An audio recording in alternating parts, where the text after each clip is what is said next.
Welcome to the September 20th, 2023 meeting of the Thurston County Planning Commission. The Thurston County Planning Commission is a citizens advisory committee to the Board of County Commissioners on land use planning matters such as comprehensive plan and zoning ordinance amendments. Planning Commission actions are in the form of recommendations to the county commissioners who are the final decision makers. All Planning Commission meetings are open to the public. Citizens are welcome to observe all Planning Commission briefings and work sessions. We welcome public comment on those topics for which a public hearing has not been held. My name is Eric Casino. I'm this season's chair and reside in District 2. And we'll start our introductions of the other planning commissioners down on this end of the board. Barry Halverson, District 2. Jim Simmons, District 3. Kevin Pestinger, District 1. Scott Nelson, District 3. Helen Wheatley, District 1. Joel Hanson, District 3. And I believe that Commissioner Day is excused for today and he is out of town. So that's 7 of us and we do have a quorum. I do hope everybody's had an opportunity to look over the agenda. And if so, I'd entertain a motion. Move to approve the meeting minutes for August. Agenda. I did the same thing last time.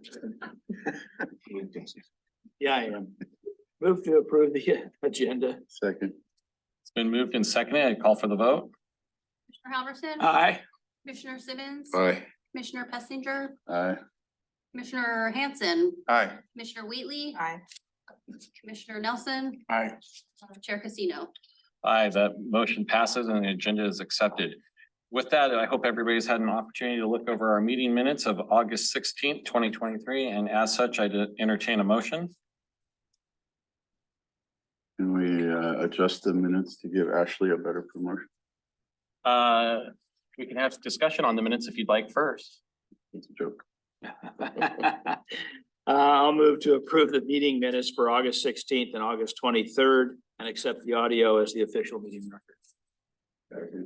It's been moved in second. Is there any discussion on the meeting minutes from August 16th? Hearing none, I call for the vote. Halverson. Aye. Motion was for the 16th and the 23rd. Thought it was for just the, That's right. I actually made the motion for both. oh, you did? Yeah. I'm sorry, I didn't catch that. Was there any discussion for the meeting minutes from the August 23rd meeting? All right, having no discussions for either set of meeting minutes, the motion is to approve the meeting minutes for the August 16th meeting and the August 23rd meeting and to accept the audio as the official meeting record. With that, I'll call for the vote. Halverson. Aye. Commissioner Simmons. Aye. Commissioner Pessinger. Aye. Commissioner Hanson. I'll abstain. Commissioner Wheatley. Aye. Commissioner Nelson. Aye. Chair Casino. Aye, that motion passes and those meeting minutes are accepted. With that, we'll move on to the public communication portion of our meeting. And do we have anybody online for public communication today? Either way, those participating via Zoom, please choose the raise your hand option to address the Planning Commission. You'll be promoted to a panelist when it is your turn to speak and be seen. To be seen, please turn on your camera. If you are dialing in, press *9 to raise your hand and make sure to also choose *6 to unmute yourself. There'll be a 3-minute timer to show on the video screen to help you keep track of time. And we'll start here in the boardroom. If anybody would like to address the Planning Commission, you'd be welcome to do so at this point. Is there anybody online? It looks like Lynn Fitzhughes is up. So if we can hear from her, that would be great.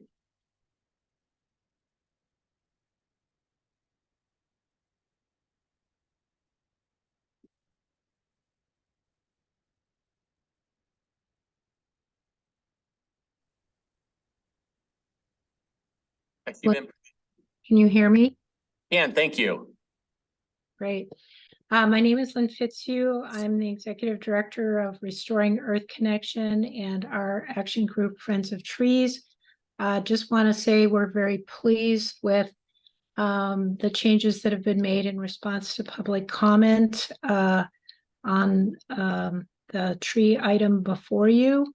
And hope that you will be able to take positive action on it.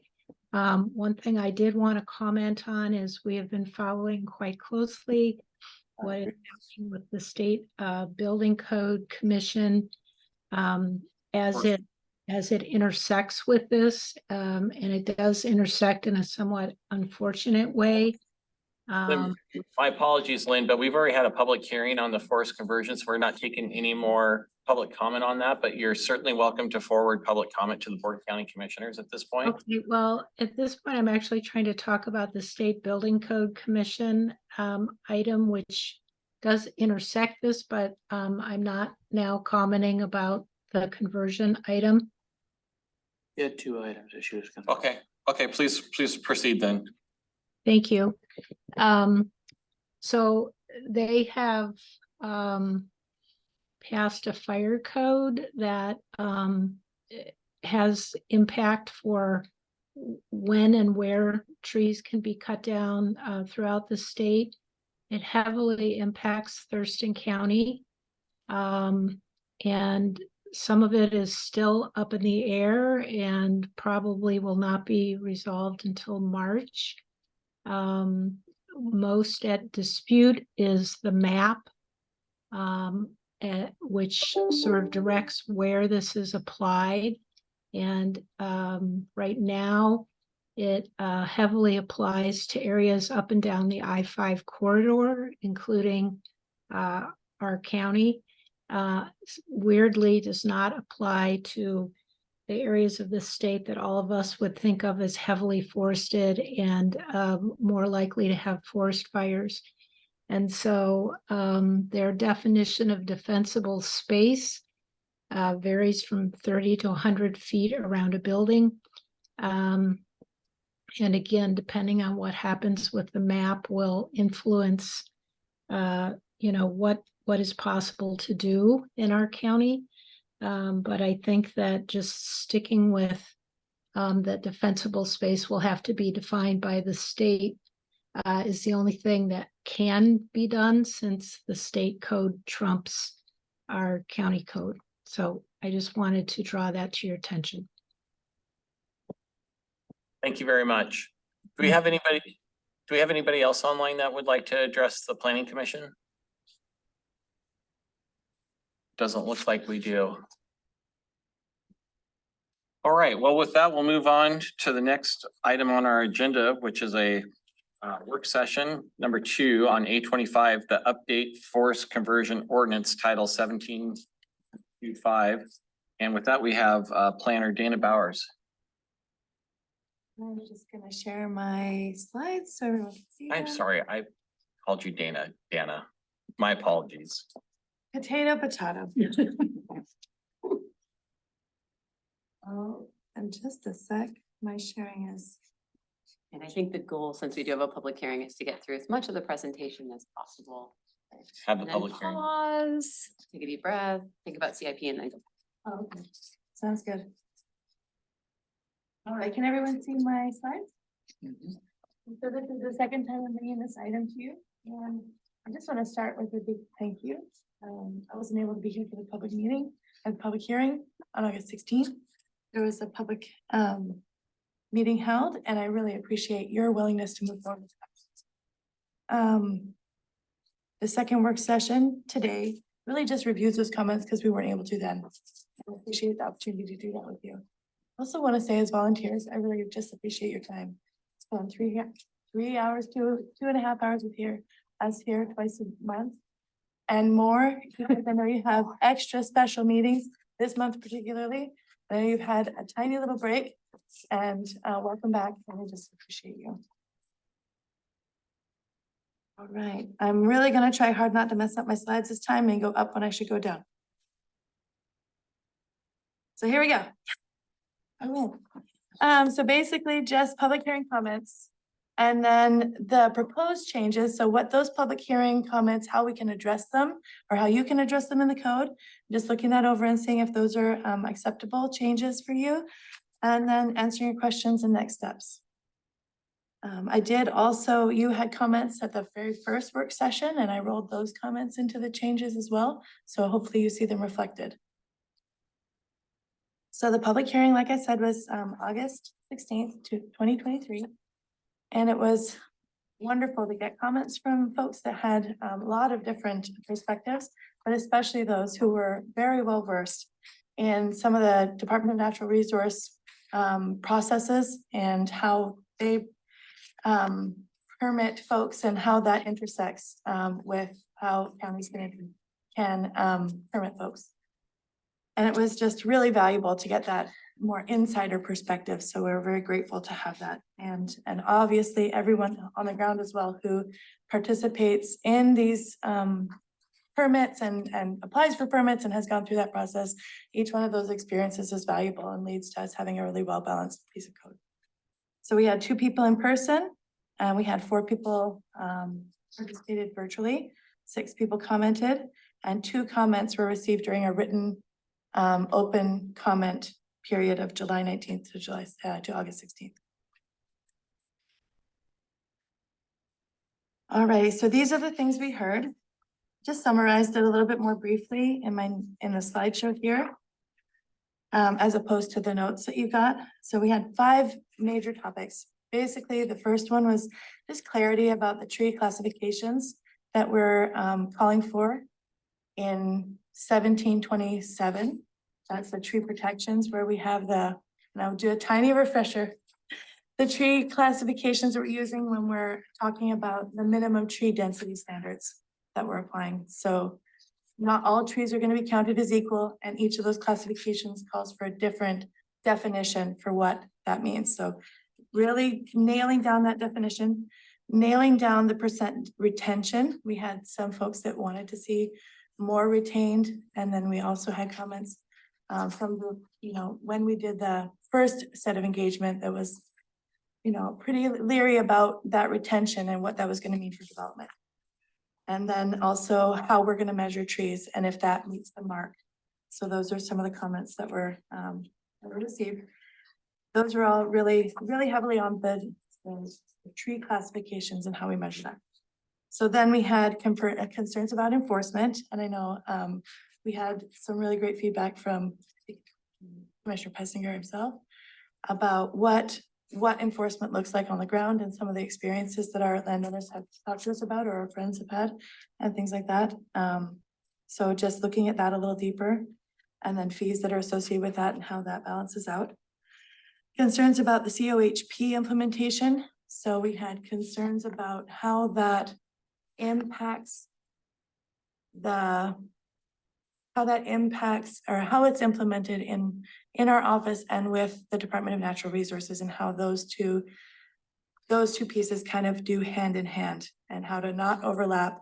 There are I guess that's a really broad way to say a few of the things that were mentioned about that. So I'll go into it a little bit. And then concerns about the wildland urban interface building code update. And, we've just heard about that from a commenter. So we'll go into that a little bit in the following slides. And then concerns about permit notification. So making sure that the public is aware when permits are being placed, and I have some more information for you about that as well. And then public involvement and how the public can be involved through those permits. So concerns about clarity, I went back in and updated the definition for I don't want to get it wrong. Because we have a few different names here. I don't want to say it wrong, thank you. No, it's in the original package. Oh. Yeah, sorry, everybody. Correct me if I'm wrong, but I think you also chatted with the jurisdictions as well. Oh, With one of the absolutely. Concerns. Yes. There's clarity within our code as well as consistency with our urban partners that we obviously show UGAs with. Yes, no, I met with all the urban jurisdictions and discussed with them, there we go. Discussed with them what they were using for tree classifications, if they were using anything at all, and what names meant what for each of them, and we kind of hashed it out. And so what I had been calling a prevailing tree, we're calling a significant tree. And that is pretty standard across the board. Significant tree by even arborist definitions. And I think there was the number I had been using was from one arborist association.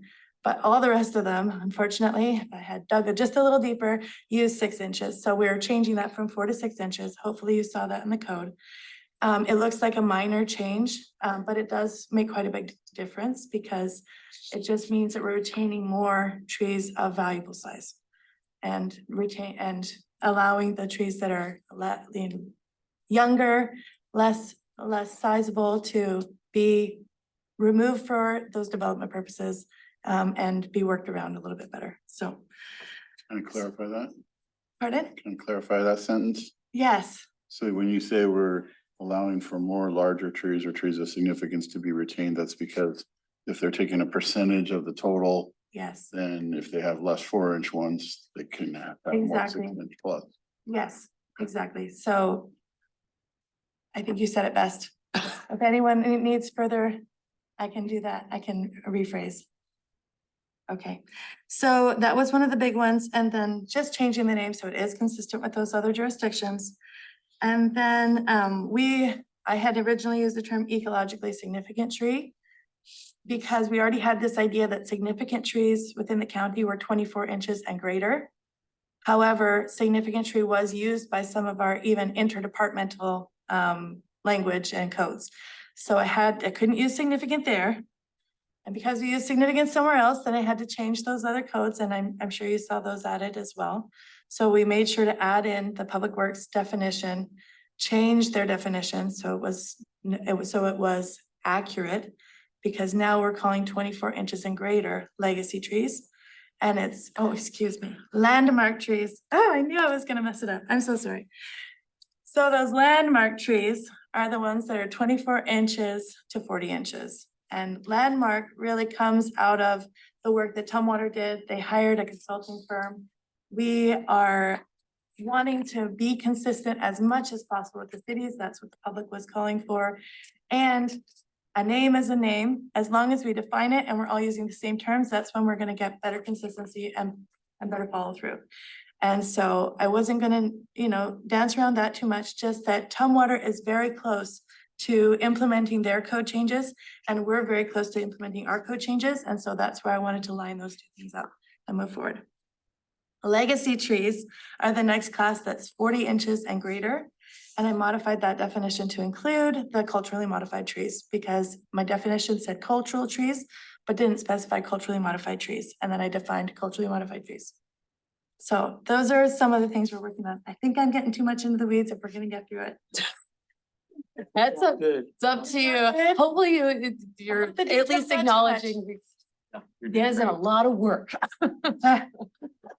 Okay, so, and then I reviewed the replanting standards, and the replanting standards really call for 190 itty bitty baby seedlings. And because we're recognizing that this is a development permit, we're recognizing that some trees are going to be cleared. We don't expect people to replant the entire parcel or the entire, where it's by parcel. We don't expect that because they need to clear it in order to do the development. So reasonably speaking, if we do 100 seedlings per acre, then that gives flexibility. And so just reviewing that, making sure it aligns. The data looks like it aligns. If you have further questions about that, we can dig into it more. So reviewing the tree measurement standards, there was a comment about using drip line rather than diameter base height or diameter breast height. So drip line measurements would give us a little bit more view of our target if our target is solely tree canopy. So that's why that comment was made, because you got to measure what your goal is. And so if our goal is tree canopy, then we should measure that piece. However, we don't have tree canopy targets right now. We're moving toward that. And so that is something after we get tree canopy targets, then we can modify this in order to meet it. And right now, arborist, forester, all the standards measure DVH. So making it easier for people to comply with is part of keeping that standard, keeping that professional industry term, if that makes sense. including the definition for culturally modified trees, I discussed that. And then updating the language about exemptions from tree conservation plan requirements. So there was a little bit of confusing language regarding 80%. Okay, you could be exempt from providing a conservation tree plan if you left 80% of the trees, but it didn't quite read like that. And that was pointed out in one of the reviews. And so I made sure that we changed the language so that it was very much clearer that if you keep on your parcel 80% of the existing trees, then you wouldn't have to go through with that, just to make it easier for people to do the right thing, essentially. Was it 80% of the existing trees or 80%? Because you have trees of significant size, legacy trees, et cetera, that's counted as one tree. So how did they calculate the 80%? 80% is gross area. Okay, Yeah, so it was measured in gross area. So if 80% of the parcel was not, the trees weren't removed on, we're not gonna penalize you. okay. Yeah, we're not gonna make you do extra hoops if you're only carving out just a small tiny bit of your 10 acres. Okay. You know, which would be, I mean, just doing the math, 80% of 10 acres, so then you have, you know, you only have. Yeah, 2 acres. Really trying to find those opportunities to incentivize people to keep their trees. And not make it difficult for them to do so. Yeah. Okay, can I just interject? How did you come up with 80%? Because I noticed that Pierce County, I think, said 90%. Oh, that one is a different code. Oh, that's a different. That's a oh, different for- piece. Oh, okay, Yeah, all right. But we will get to that piece, because a lot of folks commented on that piece. Yeah. okay.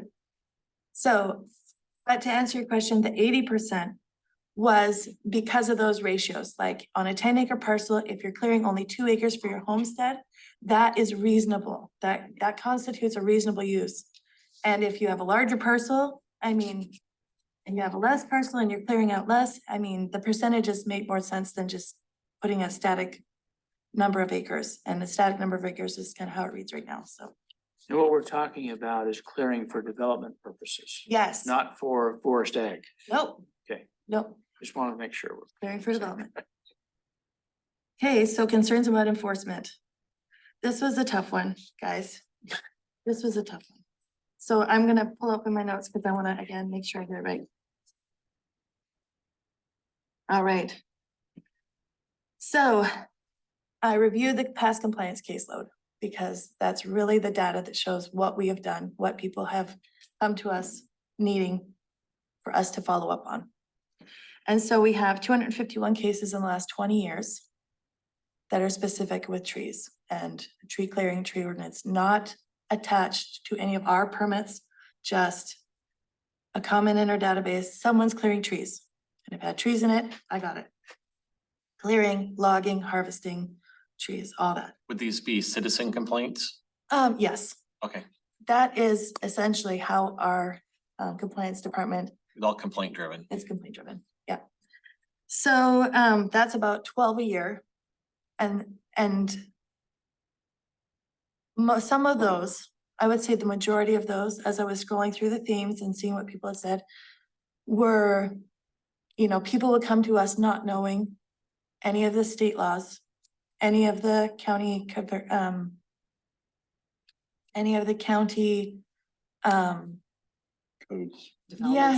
development standards, especially with regards to the critical areas.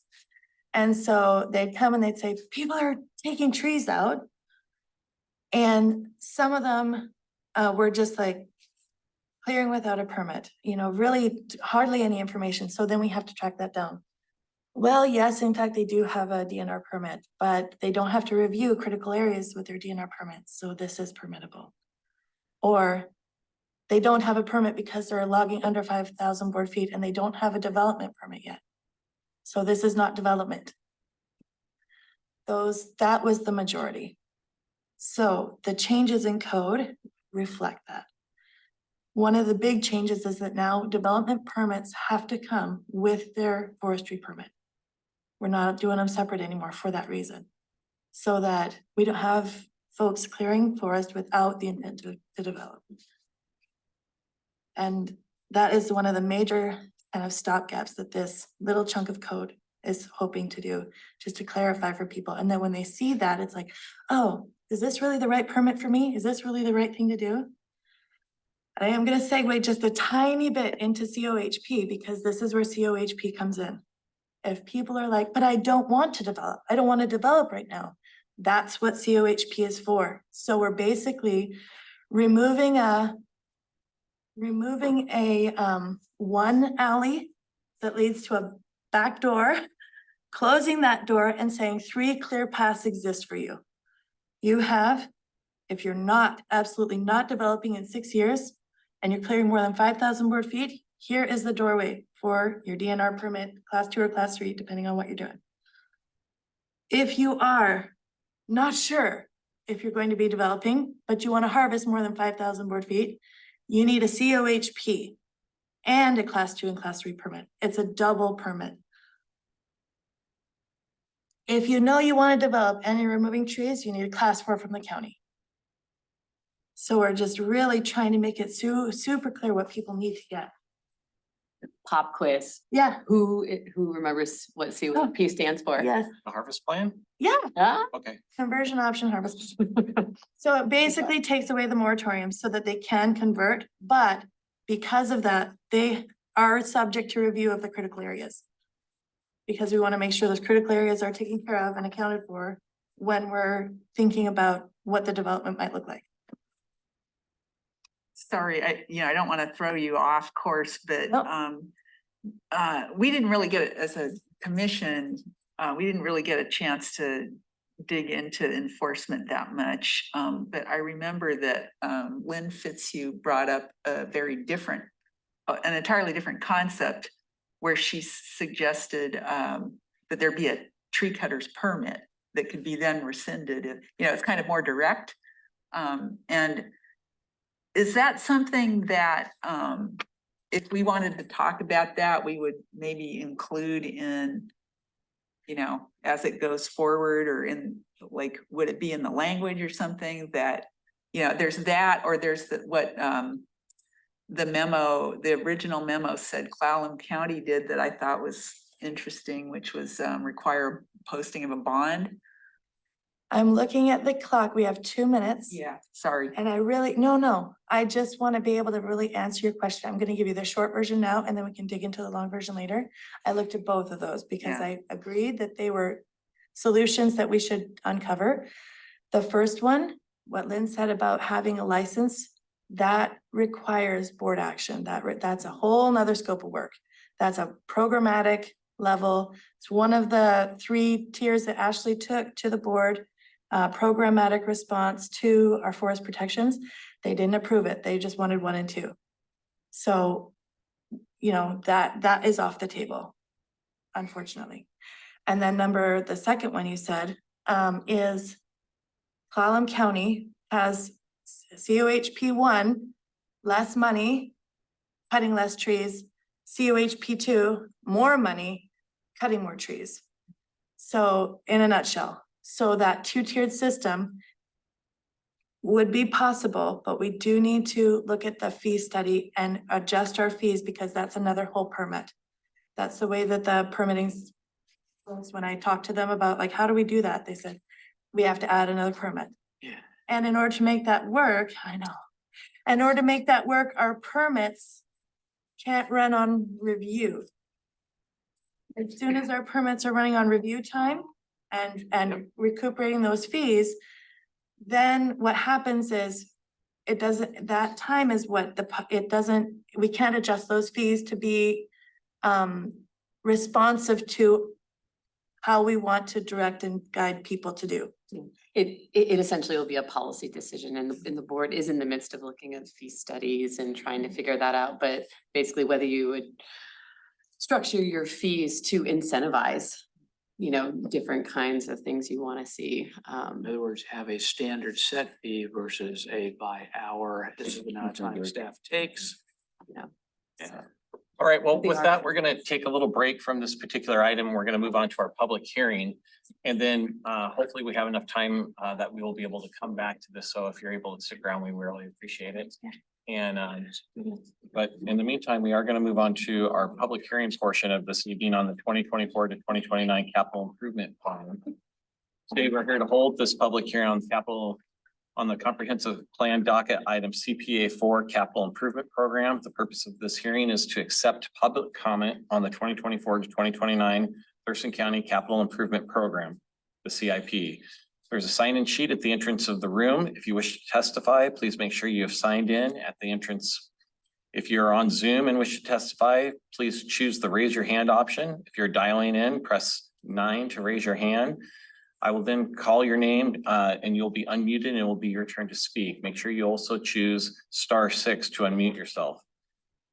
Each person will have 3 minutes to testify. Names will be called for oral testimony. When you hear your name, please come forward to testify and introduce yourself and tell us what part of the county you're from. Time may not be given to another person. When testifying, please provide your name and address for the record. And we will ask our admin assistant to go over the timer. Are you running the timer tonight? Yeah, we're doing it via Zoom. All via Zoom on, okay, using that one. All right, this public hearing is now open and we will start out with a staff presentation from Andrew Bond.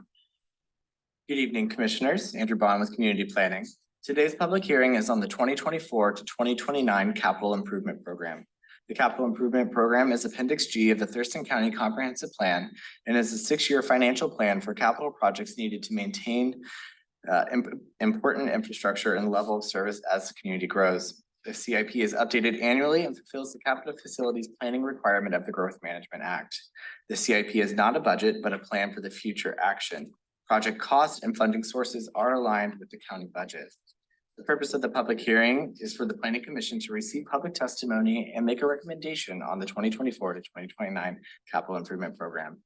Noticing for this hearing involved updating the community planning website on August 18th. A legal notice went out also on August 18th. A web mailer was sent out to interested parties on August 22nd, and a press release was issued on September 8th. As of today, we received 2 public comments, and those comments were included in your packet last week. Thank you, and I'm available for any questions. All right, with that, we will move on to the public comment portion of this. If there's anybody in the boardroom that would like to address the Planning Commission, you do have 3 minutes. Do not believe that we have any public commenters in the boardroom. Is there anybody online that wishes to address the Planning Commission?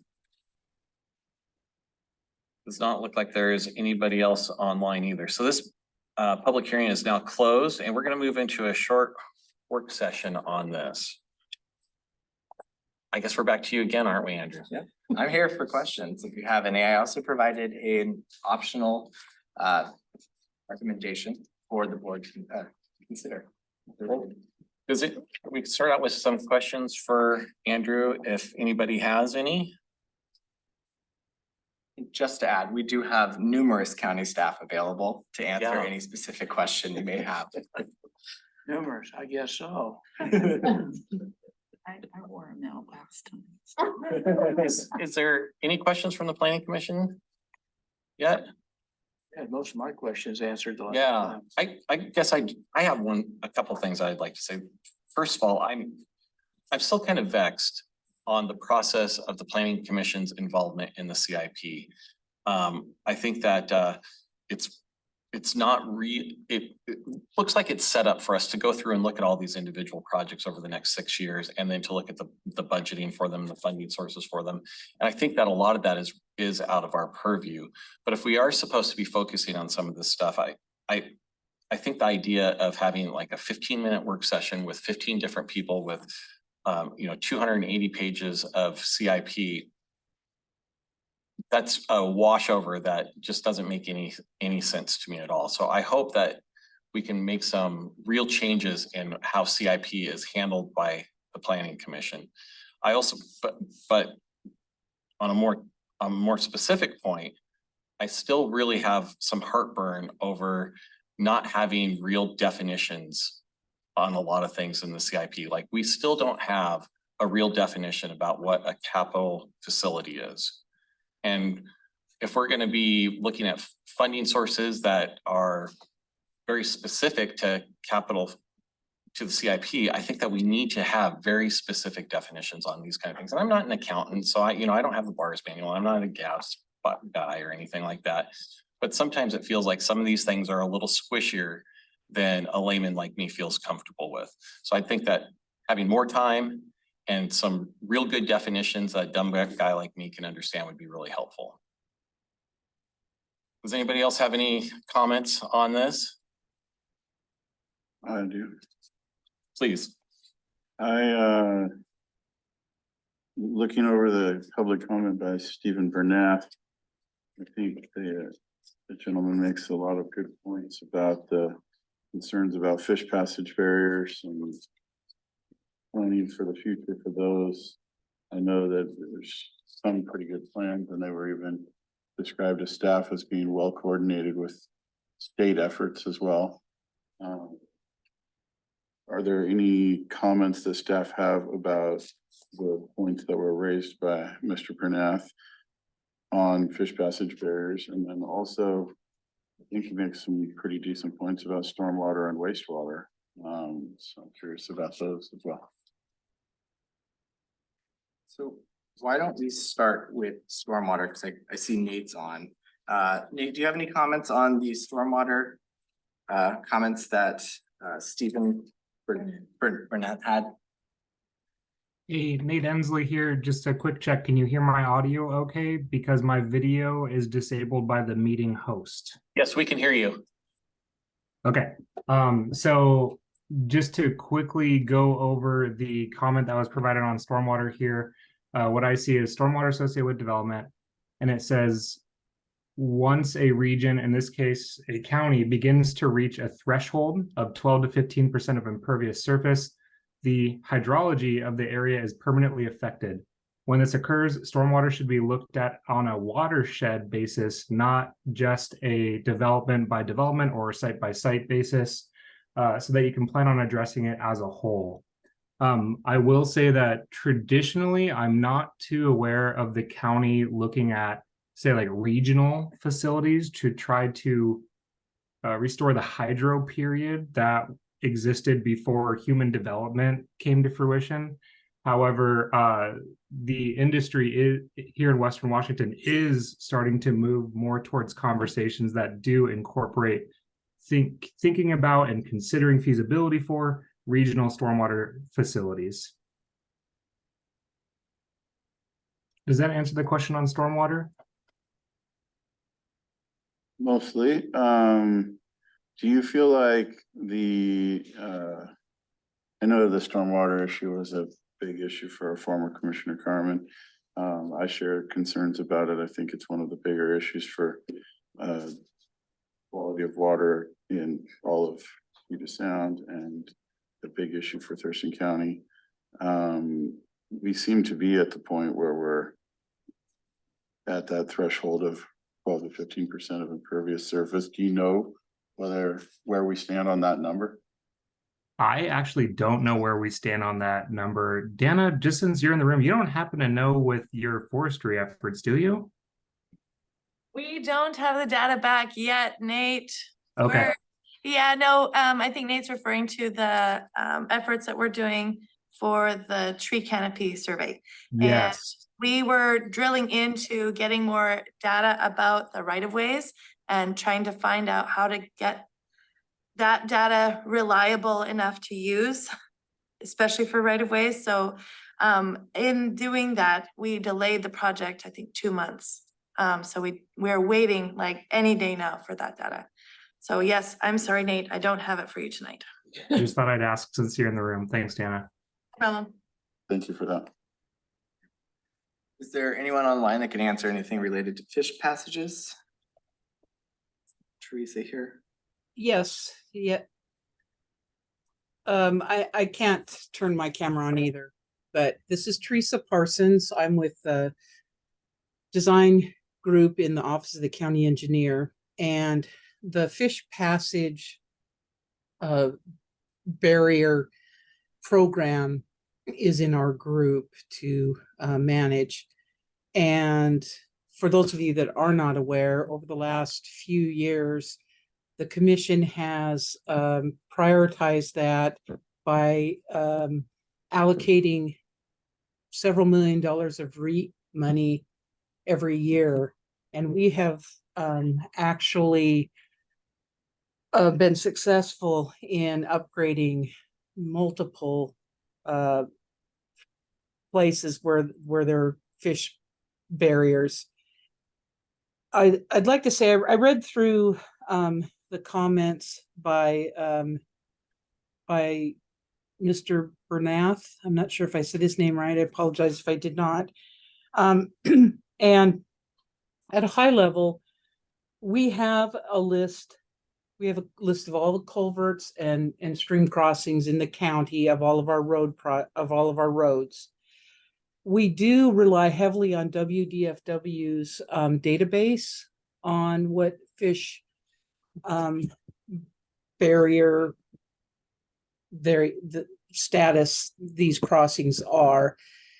But there's a lot, it's my understanding, and based on discussing these several projects with Water Resource Inventory Area 13 people, that the salmon enhancement group has done some extensive research along a couple of the streams in the, I say Wyra, I think that's old school, but it's what I used to say, in the Wyra 13 area.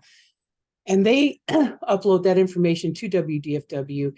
And so it's my understanding in that arena, when anybody's done any kind of study or obtained information in different reaches, that they submit that to WDFW. So I recognize that WDFW may not have all of the cutting edge data, but Thurston County has a lot of streams, a lot of fish bearing streams, and we don't have the resources to do our own inventory. So we rely on others, and we rely on WDFW's updates. We also try to maximize the benefits of the project. So we've started out with the low hanging fruit, if you will, with the lowest cost upgrades that we can do, and the biggest bang for our buck, because there are some reaches that have barriers in them under roads that are millions and millions of dollars at each location. And so we haven't tried to tackle any of those except Country Club Road because of a failure at that location. And we will be replacing that culvert next year with a bridge. And so we have done our best to be in touch with and work with the WIRAs, the tribes, WDFW, to identify, prioritize, and work with the commission, who absolutely are trying to do so many things with limited resources. And we feel very fortunate to have been allocated the money that has been allocated for the Fish Passage Program. Our program candidly has won local, state, national awards. And so we're very proud of that. Is it fixing everything in 15 years? I don't see how that's possible with the resources the county has available. We do go out and seek grant funding wherever we can. We do try to partner with any other entity that might have some resources to share, but those still are a little bit of a drop in the bucket with what the entire, fix everything would be. And so we continue to do these upgrades. Whenever we do a road project where there is a crossing that is a barrier of some sort, even though it's not within that fish passage barrier targeted program, we are required to always obtain a permit from WDFW, get an HPA. They approve what width of the opening has to be. It has never been, to my knowledge, the same size. It's always been way larger.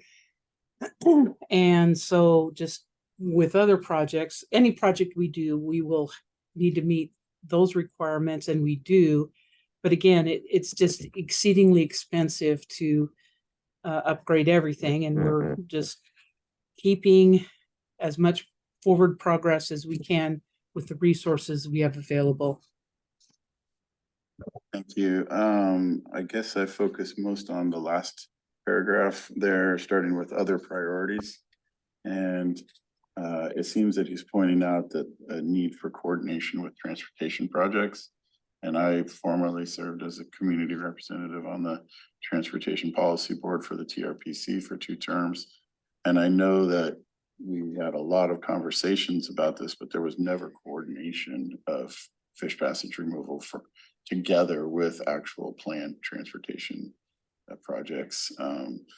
Usually it was state DOT or federal DOT money that was coming in and pouring in to fix particular things, but there was very little coordination. And he simply says at the end, if this list had this kind of scrutiny, I would support it. So, he's pointing out if that prioritized list was in any way tied to which are the upcoming transportation projects that may be able to be done together, does that make any sense, or is that too complex? I think that it is perhaps too complex is a good term. Maybe it's not quite on target. What happens is we have many competing needs. And if we're doing a road project that has a high crash history, we're going to want to make sure that the curves are flattened, that the clear zone is met so that there's not obstacles right alongside the edge of the road. If there is a culvert crossing that we are affecting, then we absolutely do update that.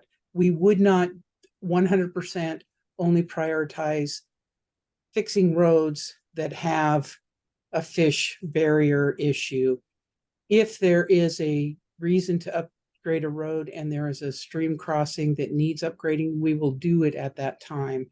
So it is part of the consideration when the projects are funded, but I'm sure you're aware from being on the TRPC board that the list of projects far outweighs the resources available. And so maybe that feels like a frustration that it isn't considered. It is, it's just that we're not able to make a huge difference very quickly. Thank you for that. I guess I would just like to make a statement for the record that I personally support the increases in the funding and the speed by which we move forward with fish passage barrier projects. It's a political landmine. I know that. I'm sure you've all gotten backwards and forwards feedback over time. It was only a few years ago that Bob Ferguson tried taking this to this US Supreme Court and fighting the tribes on this. And I don't think that went well, but there's a lot of, feeling back and forth. And generally speaking, in the state of Washington, our government has been feet dragging on this issue for decades. And so I would put in my strong statement in support of let's get this done faster, not keep dragging our feet. Thank you, Commissioner Pessinger. Does anybody else on the Planning Commission have anything to say about the CIP? Or any questions for staff on CIP? All right, well, with that, I would certainly entertain a motion about the capital improvement program. This person have something to say here. That was Teresa. Could you, Hand raised. that Teresa was using Shannon's login. Joe's got his hand. Oh, Joe's, got his hand up. Joe, if you have something to, some input, we'd love to hear it. Oh, thank you, Andrew. Yeah, Joe Plazuti here, Senior Water Resource Engineer with Public Works. There was also a question by Mr. Bernath on wastewater treatment facilities, so just wanted to speak briefly to that item. The concern there was that we're adequately prioritizing projects for facilities that aren't meeting permit requirements. Thankfully, we're in a position where all of our wastewater treatment facilities are meeting their ecology permit requirements. That being said, we are initiating the facility planning process for our Grand Mound facility because we are at 85% of the permitted limit for total suspended solids. So, and at this point, that's the only wastewater treatment project that we have on the CIP. Thank you. How many facilities are across the county? So Thurston County operates 3 wastewater treatment facilities. One in Boston Harbor, one in Tamishan, and then one in Grand Mound. Great, thank you. Does anybody else have anything? All right, with that, I will entertain a motion if someone would like to make one. I would move to recommend approval of the amendments to Appendix G of the Thurston County Comprehensive Plan for 2024 to 2029 Capital Improvement Programs, by repealing and replacing the 2023 to 2028 CIP in its entirety. I'll second. It's been moved and seconded to recommend approval of the amendments to Appendix G of the Thurston County Comprehensive Plan, the 2024 to 2029 Capital Improvement Program by repealing and replacing the 2023 through 2028 CIP in its entirety. Is there any further discussion? With none, I'll call for the vote. Hanson, Aye. Commissioner Wheatley, Aye. Commissioner Nelson, Aye. Commissioner Pessinger, Commissioner Simmons, Aye. Commissioner Helverson, Aye. Chair Casino. Aye, that motion passes unanimously. We sure appreciate the work on this, Andrew. Thank you very much. All right, with that, we're going to move back to our continued work session on the updated forest conversion ordinance. And Deanna's going to take us back into that. Robin got her money, she's gone. Say that again? Robin got her money, she's gone now. A lot of pursed lips there. All right, so we have concerns about enforcement is where we ended up. Can everyone see my slides?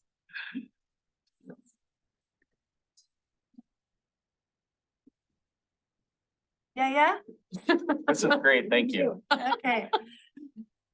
So, Commissioner Wheatley, we were just discussing about this, conversion option harvest plan, COHP. And Colin's example, which we'll talk about it a little bit later, but in terms of general enforcement, we're gonna keep on rolling with this list. Okay, so, we removed, in terms of enforcement, we removed subdivisions from the allowed moratorium activities. So previously, subdivisions were allowed to be done throughout a moratorium. In this new revision, they will not be allowed through a moratorium. Part of the reason for that is one of the big pushes was to allow for single-family home development. Because we have an affordable housing crisis, then allowing for single-family homes is a priority that was mentioned by several of the stakeholder groups. However, if we allow the subdivisions and we allow single-family home development within a moratorium, then there's the consequence for moratorium is much less and maybe even null and void. I don't understand the language. What does that mean under moratorium? Okay, so the moratorium, so when a applicant has a DNR permit, class 2 or class 3, an automatic moratorium is placed. The moratorium is flagged at our office, our permanent office, and no development permits may go through except some exceptions. Subdivision was an exception. Gotcha. Yeah. Thank you. Any more questions? Okay, so we want to revisit the fees after the fee study is complete, and that kind of goes along with what Helen was saying about that two-tiered way for COHP to go through, but that requires an additional fee. We also had some comments and concerns. I think Commissioner Halverson mentioned that in some cases, it's more expensive to get the permit than the fine itself is. And pieces like that. So that is what we need to look into. Again, that has to be a separate thing. And we can't address that in code. We don't have fees in our code. But again, like you said, set fees rather than rolling with the hourly rate might be a way to do that. One of the reasons for making this code as clear as possible and only allowing certain amount of doorways and certain amount of pathways is to make it clear enough that review takes less time. And if we see that review takes less time, then that fee, even if it stays at the hourly rate, the fee for the permit review goes down. By logical standards, by logic, that fee will go down. So making this clear helps with that point as well, even if the model stays the same. Okay. So updating language about what parties are allowed to rescind a moratorium was an oversight of my part on the DNR language and its nuances. But it is only the applicant who is allowed to rescind a moratorium or allowed to rescind a moratorium. So we made it really clear that the applicant will rescind the moratorium and change that into really active, clear language throughout that rescission sentence at the very bottom of the paragraph. And then updated language to clarify department and applicant responsibilities. Again, just like the department will, the applicant will, and just making sure that's super clear just in that one last sentence. Making sure that active language really guides what we're responsible for, what the applicant's responsible for, and what DNR is responsible for. Questions about enforcement? Please. Yes. I was thinking about it again this morning and I'm wondering just conceptually, like how much of the land of Thurston County is forested, how much is not? And when builders and developers are looking for places to develop, is it literally more appealing to them to go onto a currently forested lot than to go onto an already cleared lot? Is it more profitable for them because of the value they get out of cutting the trees? Are we literally encouraging that rather than encouraging development on already cleared land? Do we have any knowledge or data about that? Those are great questions. And I think one of the things that comes to mind is that a lot of our already cleared land or land that is does not have trees on it, has prairie soils, and prairie soils trigger another level of permitting. Yeah, I was wondering about that impact in farmland, prime farmland. Right. And as I do know from just looking for horse properties for the Yeah. last year and a half that it is a marketing tactic That's to what say that the land has already been cleared. Really? Cause that's in the. Yeah, it's not necessarily, what I would be looking for, but that is like right up front when a parcel is for sale, is that this one's already been cleared. And it could have like the stumps and everything still on it, but it's already been cleared. So, and that doesn't necessarily mean that it's developable because it could still be within a moratorium. But I have been shocked. I've seen ads for properties and they tout that it's got lots of land and you can make lots of money clearing it.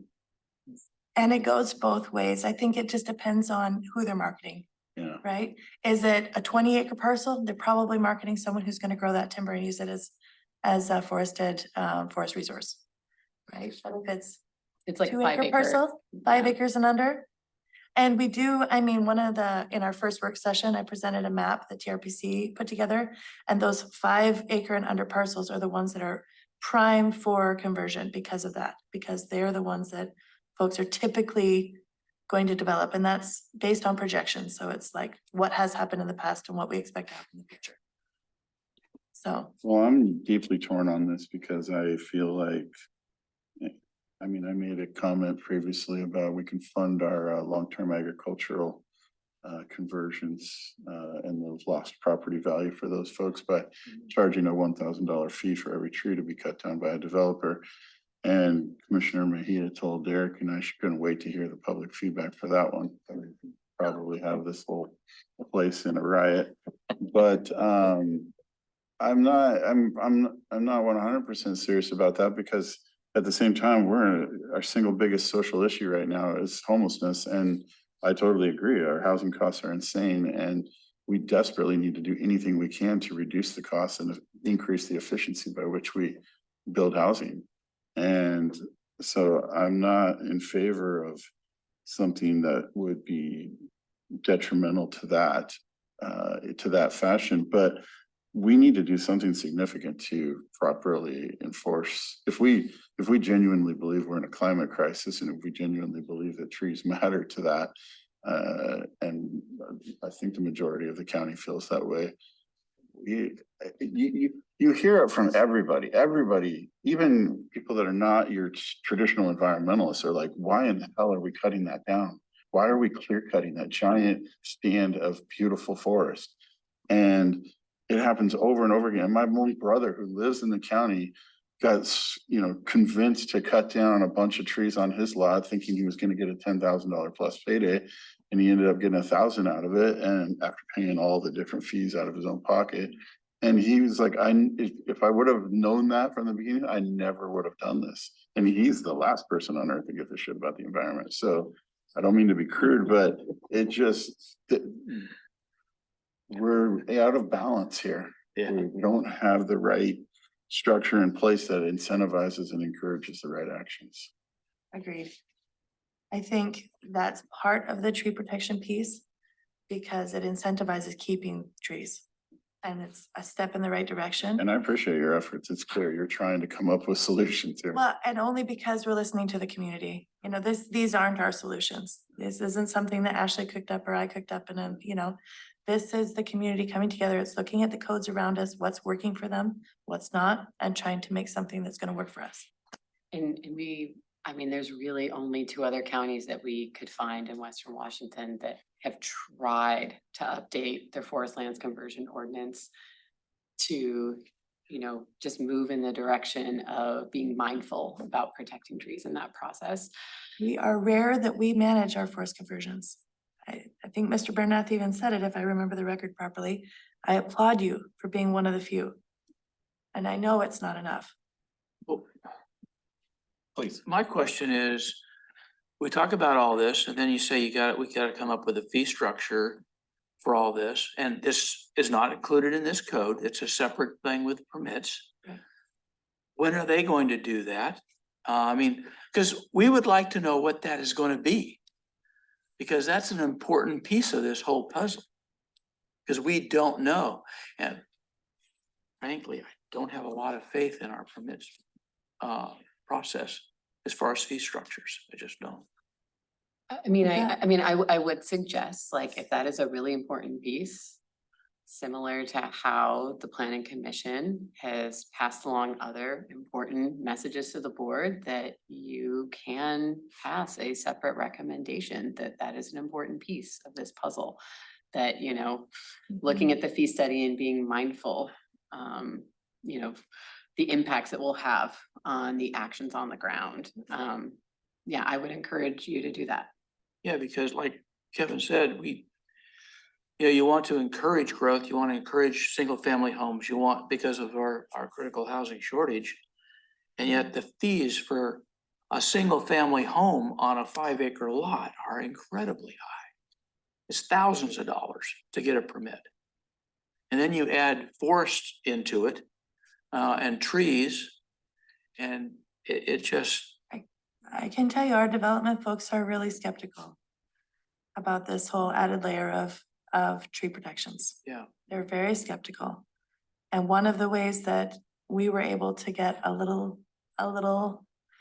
wiggle room or grace is with that COHP. The conversion option harvest plan being the other door, because it's a harvest permit. And it's not that they're going to be using it because they know they're straight development, that crew know that they're going in for this permit, but it shows that we're listening. It shows that if there are people in their 70s that don't know that when their kids are gonna buy their property. Right. It gives them an option to harvest that land, make sure that they have enough to do it their next few years. And then also leave that option open if the kids say, oh, 2 years from now, mom and dad, it's the right time for us, let's get that. It's just a reality. And we have a lot of the smaller landowners, especially small forest landowners that are in that boat. To kind of piggyback on that, I just want to remind everybody that this is only one of the tools that the Yes. county has for taking care of this kind of issue. But one of the other things that we have to remember is that technically forests are crops, they're agricultural products and they're private property, and we have to respect all of that as well. A lot of people have banked their livelihood or their retirement on these kind of issues, and we have to leave people private property options as well. So I'm glad that a lot of these options are still available. I'm glad that we're trying to incentivize being responsible with the trees that we do have, but ultimately these trees belong to other people.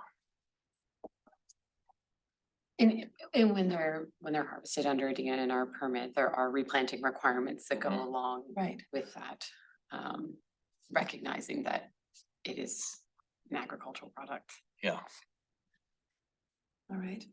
So I believe that's enforcement. Did anyone else have anything to add? Commissioner Wheatley, you have anything? No, well, no, I mean, you have more to present, right? Or present? Yeah, Just on- yeah, just sorry, just this on is enforcement fine. right Right, now. so I won't let you go ahead. No, Go on. I'm not leaving, I promise. No, we're moving on. So this is COHP. So I did want to make sure we had very clear language about the applicant, the department and the DNR roles. And so I added another section and clarified the applicant will, the DNR, the department will. And I don't think I added DNR because it is inclusive in the beginning title. But it just more clearly states what the applicant is responsible for, that this is a double permit, that they're coming to us with a plan that is $1,000, and then they're going to DNR for their class 2, class 3 permit. So one of the reasons we're not asking a forester to review that is because a forester will review this. We're not asking for a forester to review this because we're focusing on the critical areas of the COHP, and the forester will review at this level. And then we are allowing in the code language so far, we're allowing 80% of it to be, 80% of the total area to be removed. So the reason is, and Helen, this was your question. In talking to Pierce County, who has this model and has had it for 20 years, that was their main concern, was they did 90%, it was too much. And so they said, you want to see what that sweet number is, but if you dial it back to 80, it could be just perfect. So we're going with 80 because out of their experience, we're leaning on their experience in permitting or in rolling those permits, then that was the sweet spot for them. Right now, we do, oh gosh, I think I have the number in my previous notes, but it's a ridiculously low amount. None of our permit techs have seen one. I tried to ask them, what does this look like? Can you show me the last one we did? They don't have one. No one does it. No one does it because it's a double permit, costs them double, costs people double. And the benefit to the county and encouraging an applicant to go forward with a CUHP is that they have to comply with local critical areas regulation. Whereas if we don't have that option, that's middle door that Dana was kind of talking about, they can just go to DNR and then they don't have to comply with any of the local regulations. So it's like, yes, they would be allowed to harvest more, but our critical areas regulations are also recognized and applied. And typically, they would go ahead and get the DNR permit and then apply for a moratorium waiver. Because we're shutting down the waiver, that's gonna make it more difficult for people to go ahead and do the things they need to do and develop and build their single family home unless they've done the COHP. So it's a more critical door than it was before because we don't have the waiver anymore. Is that making sense? But we do have an application and a fee for it. Yeah. It's just never been used, at least in recent history. So, and then that's what, when we reviewed the options for increasing that retained tree percentage, I couldn't in good conscience ignore their experience and say, we're gonna do 90%, even though you said that's a bad idea. Because I felt like it's there, they've lived through it, let's use that and move forward. All right, so concerns about the WUI code. So WUI is short for Wildland Urban Interface. That's something that was brought up at the initial comments. The wildland urban interface, the definition of that is where the wildlands, but that would be in our case, mostly forested lands, are butted up against our urban developments. So wild and urban can be a single family home. It doesn't have to be sprawling metropolis, middle of Olympia. In fact, the risk level for the single family home out in the woods is higher, much higher, as I'm sure that makes sense to you, than our single family or our, even our outskirts developments or in the UGA because of the grayscape and because of some of the other things that are taking place there as well. So when I reviewed the state WUI code and I talked to our local planners, and I brought it with you today so you could see it. I didn't have a chance to include it in your packet. I'm sorry about that.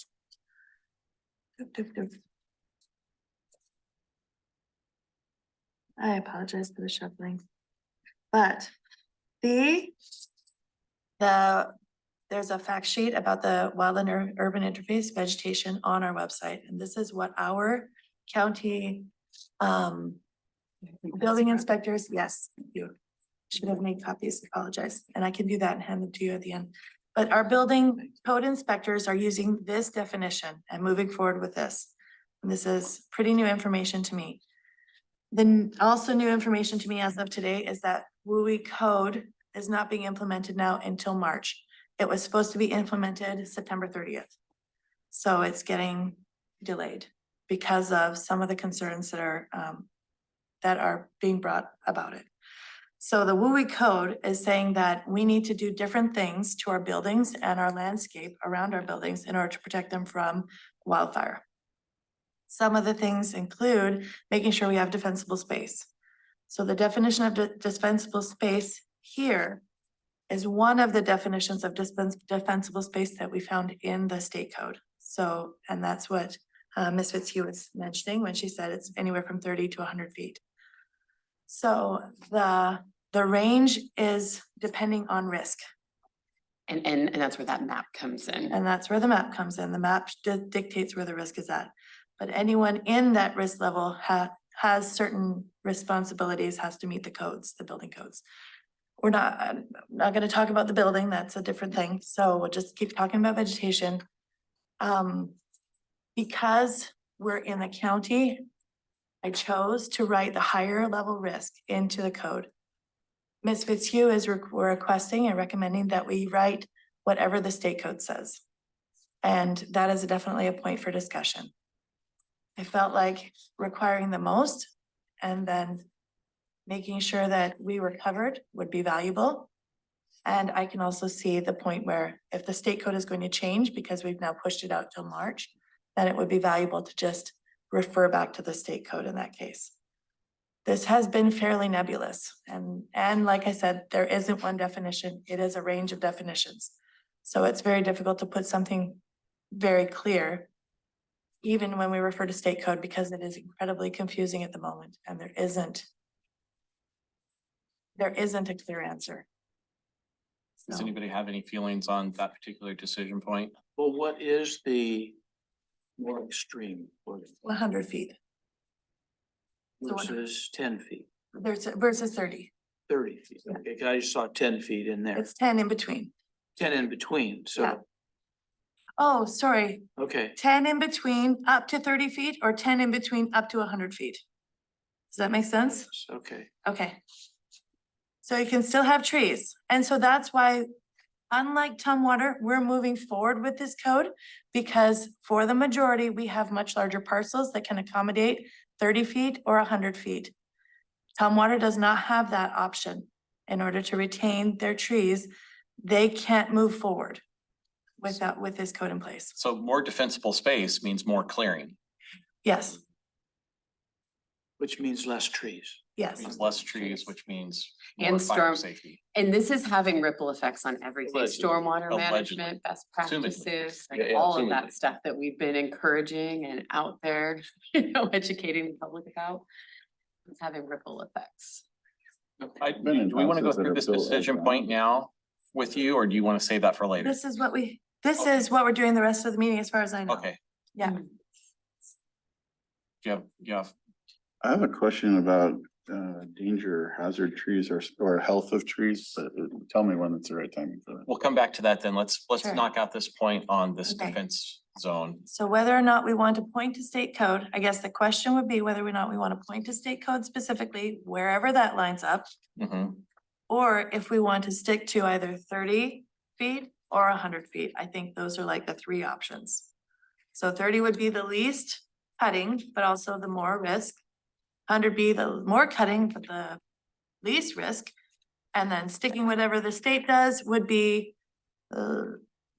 at least consistent with whatever the state is doing and requiring. Well, by risk, you're talking about risk of fire danger and spread of wildfire, et cetera. And most insurance companies deal with that. I mean, when you buy a house like I did, they come out and do an inspection, and if they find a tree that's up next to your house, they're gonna tell you, we're not gonna insure it unless you take that tree down, Sure, which is what they did, right.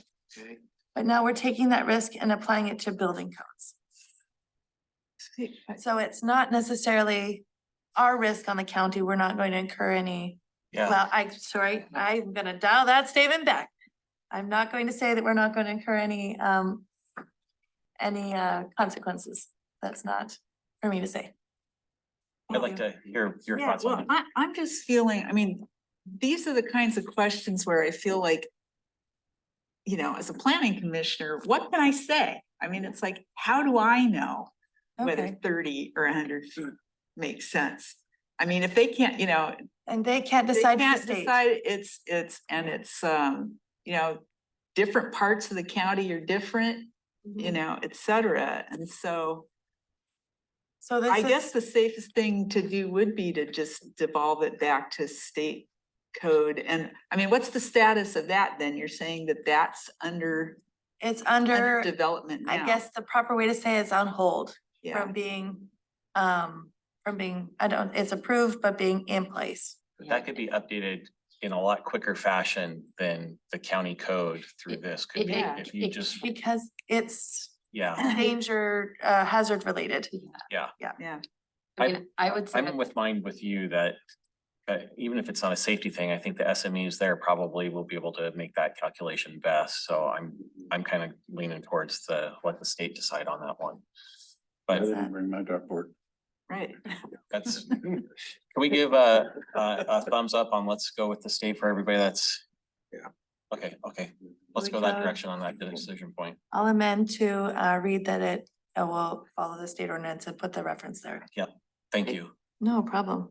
I do And want to get thank back. you. I didn't mean to No, that's all right. I'd like to get these points taken out. I want to go back to Commissioner Pestinger's danger tree topic though. yes, Well, it's absolutely. not so much danger tree. It's a question of if this exists. I'm thinking more of health of trees and trees dying from lack of water. I've witnessed a lot of trees, and shockingly here in Western Washington, we wouldn't think it's possible for our trees to die of thirst. But I've seen trees in Sue Gunn's former property out in Delphi, right on the edge of Capitol Forest, literally practically a temperate rainforest. And yet 150-foot tall Douglas fir trees dying, Crispy brown. turning brown in the middle of nothing but green. And a creek running, 50 feet away.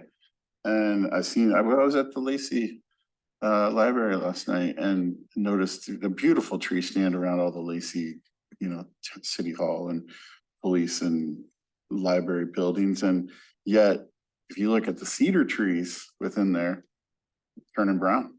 Well, they're getting a Is that a weevil and Is that what a that bug. is? That's what that is. I almost took a picture to ask an arborist. Yeah, I'm not an arborist, but I have those trees on my property and I asked an arborist about it. Okay, well, I guess my concern is I don't see anything about health of trees. I see the danger and hazard trees definitions and exceptions and rules and whatnot. But if you're gonna retain trees, should there be any clarity about, oh, these ones aren't gonna last 5 more years if that's knowable? Yeah, I totally agree with that. And that really hit me the first time I read this was, there was talk about keeping clusters of trees for wind throw purposes. And I thought, well, that's Yeah, that's probably the least of our worries at this point. I mean, it is a worry, but it's not the reason to keep the trees together. And I agree that there should be more reference to, you know, you're not only saving, a tree is just a, you know, stick of wood in a way. I mean, but the point of it is it's a living ecosystem, and I don't think that the language quite addresses that yet. So I totally agree with what you're saying, but also added on to that,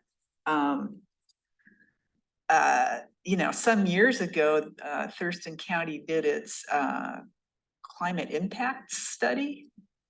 And I think it was in there, unless it was in the state one, but I think it might have been in the state climate impact study, you know, which was it's probably about 12 years old or something now, but the statement about what's going to happen to Douglas fir forests is shocking. You know, I mean, they said, I forget what the figure was, but it's something like we're going to lose 40% or something like that. I mean, it's a huge number, and it's already starting. I've heard in like the southern band in Oregon, it's already happening to the band of Douglas fir forest is shrinking for sure. And it's happening quickly, and I'm wondering if we're thinking enough about that. And if we need to have some kind of reference to tree health that lets there be some nimble response to changing circumstances. And I don't know what that would look like. But the changes, I mean, and disease being, disease and infestation being a major part of that. Right. And so I think I can address or I can address that. One of the places that is mentioned, and I believe you have it, you're looking through it, Commissioner Pessinger? Or maybe not. Okay, that's all right. I was gonna pull it up, but then I didn't want to confuse and like have two things up on the screen at the time, so my apologies. But one of the places that we do have reference is in that COHP language, the Conversion Option Harvest Plan.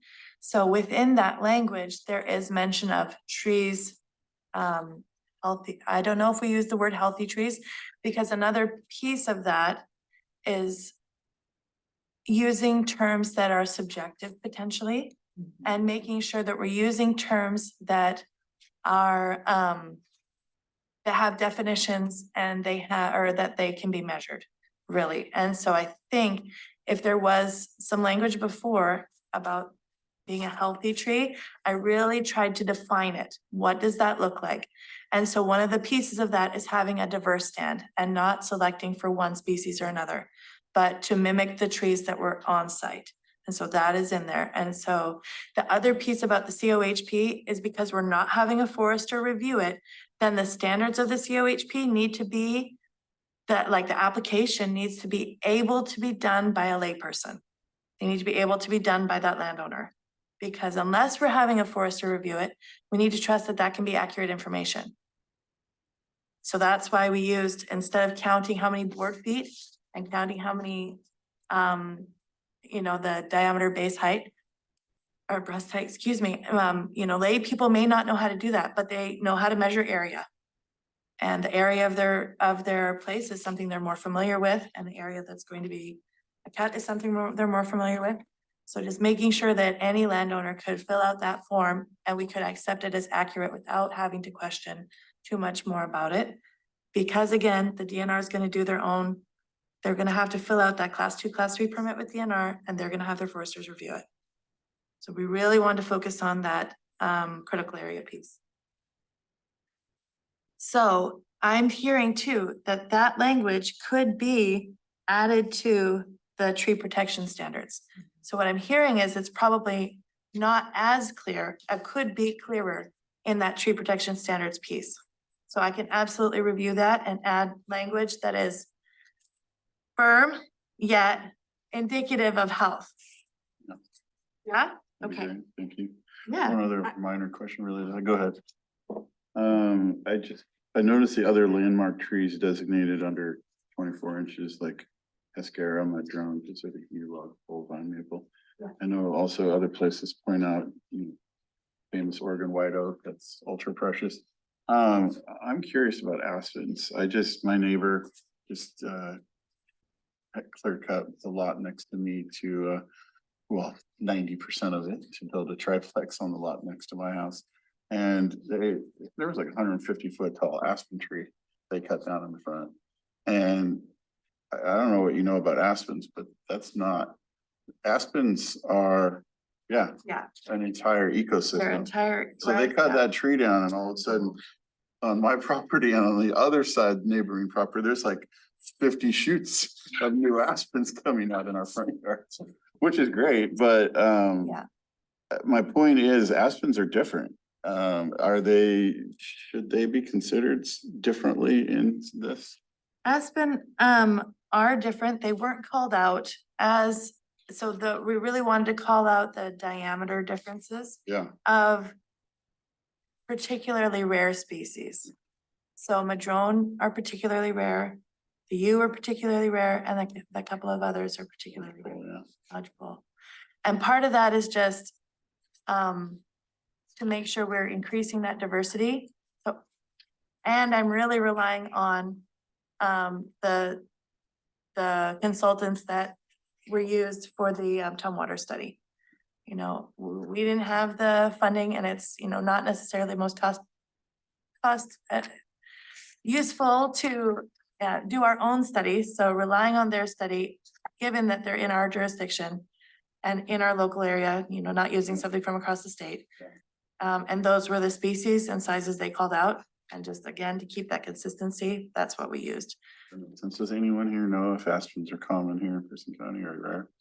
I have no idea. I think they're common in wetter ground, but I know I've got about 100 of them on my property. Okay, they're not rare. Thank you. no problem. Commissioner Wheatley, did you have more on this? No, I had another question. Rolling into the next section. Right. I'm Okay. not sure. Well, it was actually, which section are we at this point? Okay, so the next piece we have is the concerns about the notification. Is this where we're ready to go, Chair Casino? Well, Or, sorry, before we move away from that, because if at all we can get to a consensus tonight and not have to have another work session on this, I think that would be great. And part of that is that we've kind of given Dana instructions on the healthy tree language insertion that Commissioner Pessinger brought up. Yes. And so I want to make sure that the planning commission would be on board that if we did want to go forward with a recommendation, that we would trust that Dana would get that language in there correctly and that we feel like she understands the wishes of the commission. Does anybody have any objections along those lines, or does the commission need to review it? No, but I have something else that I really want to have sort of aired before I feel really comfortable. No, that's great. I want to hear it. So, Yeah, So I would say I just am not comfortable with that.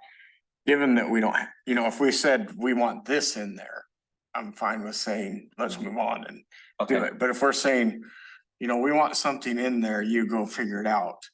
I'm not that's a little too much comfortable for you. Okay, putting, everybody I'm else, not putting that on her. fair enough.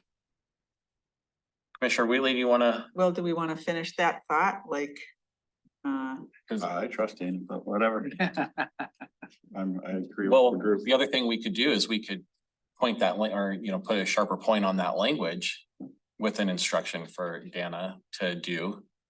And then that would alleviate the do we want to concerns. reflect the language from the COHP I thought she was being in specific. the tree protections piece and use the exact same language? Would that language satisfy that concern? Yeah, and I think a good location for that is there's a subsection E where it specifically talks about replacement trees, and to cite it, new planting shall consist of tree species native and appropriate to the area and shall be planted between October to February, but we could add in language about diversity and resiliency to that.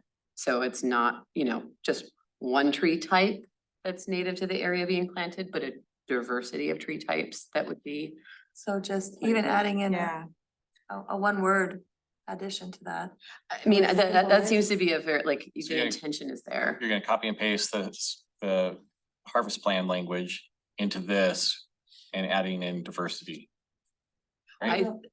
So the harvest plan language doesn't copy and paste as easily Mhm. into here. But I think just by saying a diversity in this language, and like adding that word would sort of be that forward-looking, resiliency piece. For everyone's Because- reference, she's talking about page 20, part E. And that's. Because you might not want to 1727. plant what's there. I mean, that's been an issue with, like, for instance, Ole ecosystems, they've been using, and actually the city of Olympia, I think, has been using redwood, in Douglas fir.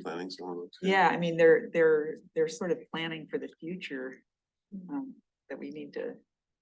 Actually, on page 19, or 7, it talks about a more detailed definition. Of a replacement tree. So on page Oh, 19, you yeah. appreciate that definition of healthy? Like the one on page 19. Okay, and that's with the COHP standards. Commissioner Nelson, how are you Yeah, feeling? that's okay if we can look, Okay. at. But what I was hearing was we're gonna just send her off and tell her to define what's a healthy tree. And That's a bridge. I too far. apologize. that's what I meant. I didn't want to put that on Okay. her, I because appreciate that's that. our job to Yeah. make sure that that's what we want. And That's I appreciate that. Yeah. And I apologize if I should bring it up and we're looking at the code, it just on this screen gets very muddled very quickly. So if that's what you'd like, we can do that. But if you have it in front of you too, and this works, Just like Commissioner Essinger said, just reference the page in the paragraph. It helps. Yeah. We've all got it in front of us. fantastic. So page 19, Section 7. section 7.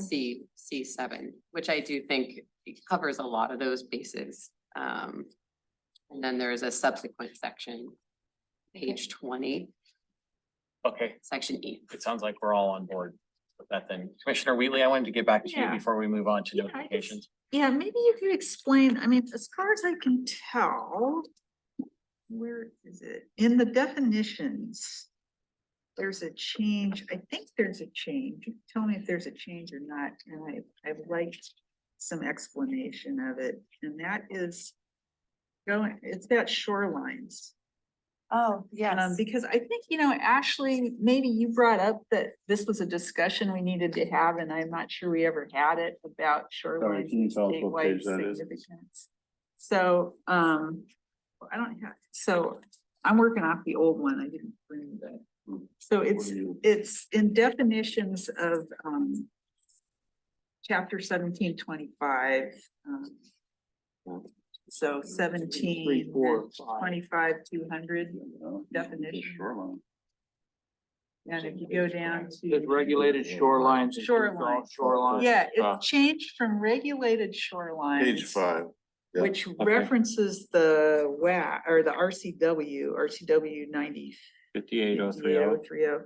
And it changes that to shorelines of statewide significance as defined in the SMP, and then it works that in, throughout the chapter. Right. There are places where there are modifications because of that. So can you just explain that a bit? The differences? Yeah. Okay, so the new code should read, regulated shorelines as a definition. So is that what the new? Well, I It think does. it just. Right. Yeah, it- it's Yeah. regulated includes all shoreline. shorelines and Yes. shorelines of statewide So the new one, significance. in the old one, Okay. yes, it was inconsistent. All right. And I should have drawn your attention to that inconsistency and said we adopt that as well. I apologize, I missed it. I was working from 2 documents and that was one of the ones that I missed highlighting for your review. I apologize about that. Okay, so it includes all shorelines Yeah. and. Shorelines of statewide Okay, significance, all right, yes. then I'm fine with that. Okay, yeah, well, and that's one of the reasons I wanted to change the definition because I wanted to make sure we have that consistent language throughout. It was pointed out it was not consistent, so then I changed, so we had the right definition and it pointed to the right places. Does anybody else have anything on this before we move to notification and? All right, we're ready for the next step. Okay, so concerns about notification. We reviewed the SEPA requirements for conversion permits. So SEPA is one of the tools that we use for notifying the public when something is happening nearby them. So if it's in the UGA, it's 300 feet out from the project area. And then if it's in the county region, like the unincorporated area, it's 500 feet out from the project area. All of the conversions qualify for SEPA because they're class 3 or type 3 permit review.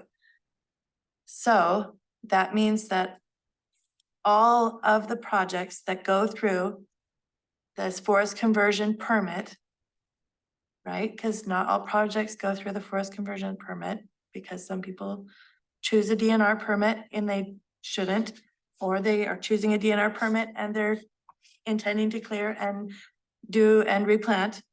So all projects that go through this forest conversion permit have to do SEPA and have that noticing to the 300 and 500 foot radius. That's almost a $4,000 cost. Oh, yeah, for the county. Yeah. Yep. Can be. I mean, it depends on how many neighbors you have, because in 500 feet, you could have 3 neighbors or you could have 200 neighbors. Yeah. And fourth, stamps. Yeah, it can be expensive for us to produce those. And for the landowner that's doing the SEPA. A SEPA is not if you hire somebody to do it for you, it's not cheap. Right. So you've got the landowner's expense for a Right. SEPA, and then you have the county's expense. Right. Well, and in the projects, I mean, I guess the idea there being if it's coming in concurrent with a development project, it's kind of. One I SEPA for the understand whole that. thing, right? Which raises the cost of the homes in the area and. I don't think there's any way around doing a SEPA though. It's required, isn't it? Well, and that's kind of what Ashley's getting at. When you could forest and you had to have a SEPA and then you're developing and you have to have a SEPA, we're double SEPAing people. Yeah. So now bringing those two, I know, excuse my creativity with my language there. SEPA-ing is a verb. I like. I love it. So now that we bring those two together and we're asking people to provide them together, then that's one SEPA. Well, it's expensive, but not as expensive as it could be. Well, we're making it less expensive, Can someone but it's still explain expensive. how SEPA works to me? Because I've watched 1,000 of them and 99% say determination of non-significance. And then 1% say mitigated determination of non-significance, which basically means like put in a tree and then we'll be fine with it.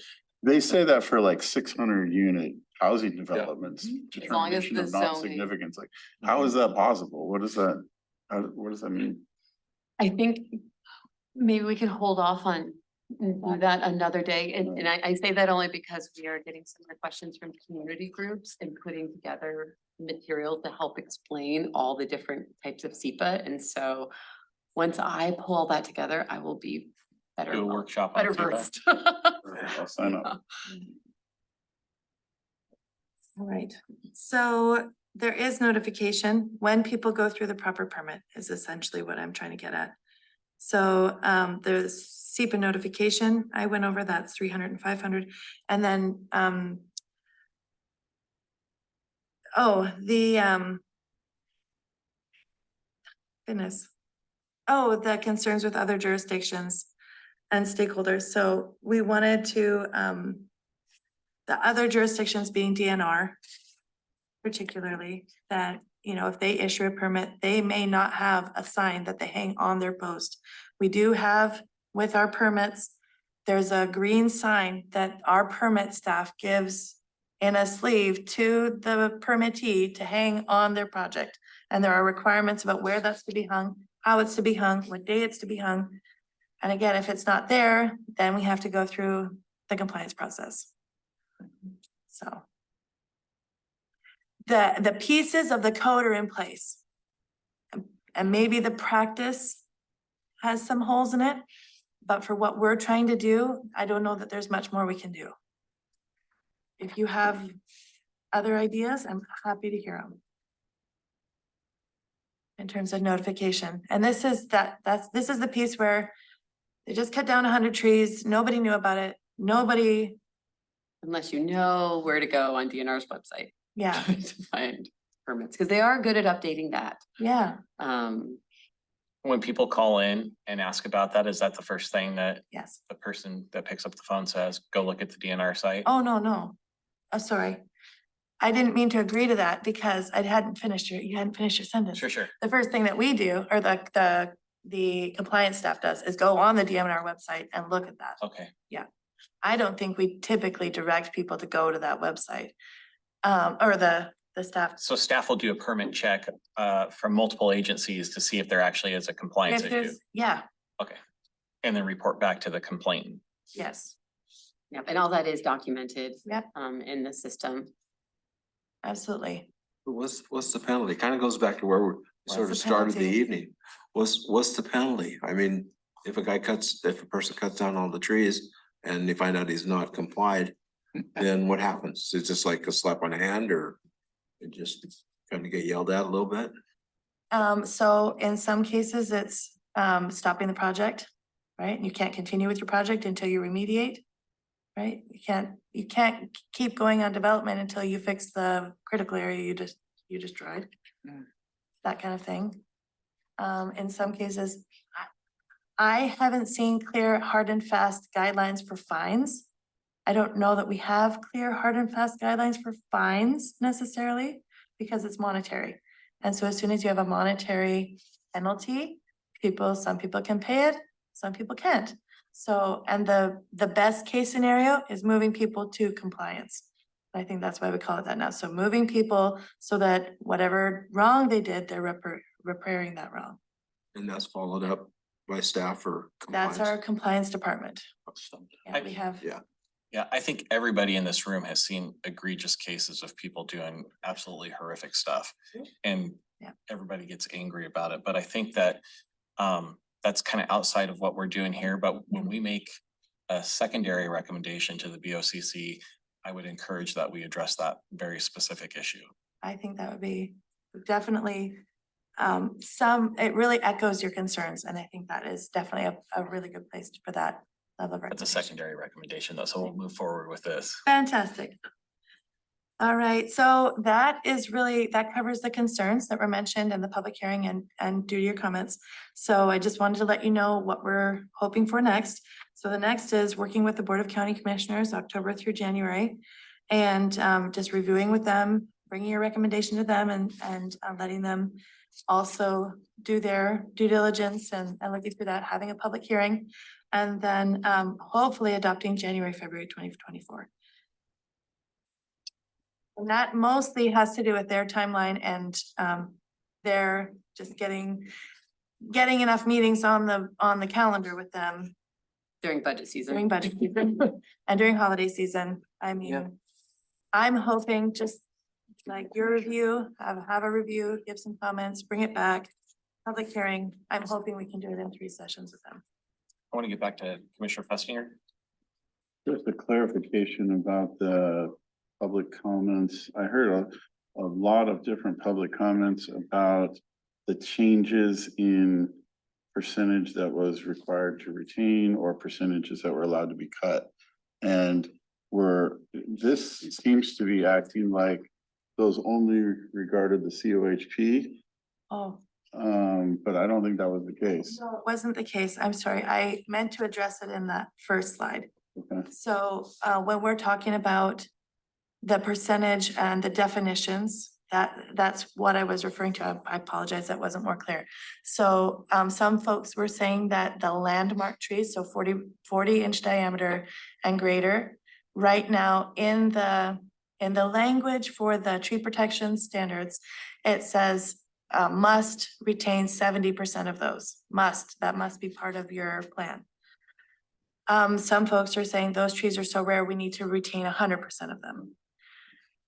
We do, because of the housing shortage and because of the feedback from the development community, it would be absolutely arduous is what they told me, absolutely arduous to make it 100% keeping something because of the way parcels are already divided, because of the way they have to work around and develop a landscape to meet stormwater requirements. You know, in some cases, that's why we see whole areas just totally cleared because they're terraforming, they're completely terraforming a whole landscape. So this issue, Sympathetic to that, but can we make it 80%? I would absolutely, that is absolutely within your purview. I move I'd to like to- make that. I'd like to hear from the rest of the planning commission on that particular percentage of saving the landmark trees. What percentage needs to be done? I'll be super clear. The legacy trees are the ones that are fit, and I probably, no, I misspoke. I know I did. The legacy trees, why two Ls, 40 Dana? inches. Why two Ls? Legacy trees 40 inches in diameter. It also includes culturally modified trees. It also includes historical landmark trees. Oh, shoot, Does it also include those rare species? yes. Oh, let me just No. double check. The rare species are at the Landmark. different diameters. Okay. Yeah, they're landmark ones. That's landmark. So So what was the recommending that proposal? we keep 80%. Proposal is 70. Commissioner Pessing, you're saying, well, let's bump that to 80. Yeah, I don't know the Uh, basis. And yeah, I don't know what the best available science basis. ones, right? Either of those Yes. figures. Oh, sorry. It's heritage trees. I am so So sorry. they're not double Ls. We're talking about the 40 inches or bigger. 40 Yeah, inches or heritage. bigger. Okay. Hold on, look, where, are we on page 18? Yeah, heritage ones. So I see, section 4 landmark trees, 30%, section 5 heritage trees, 70%. Right.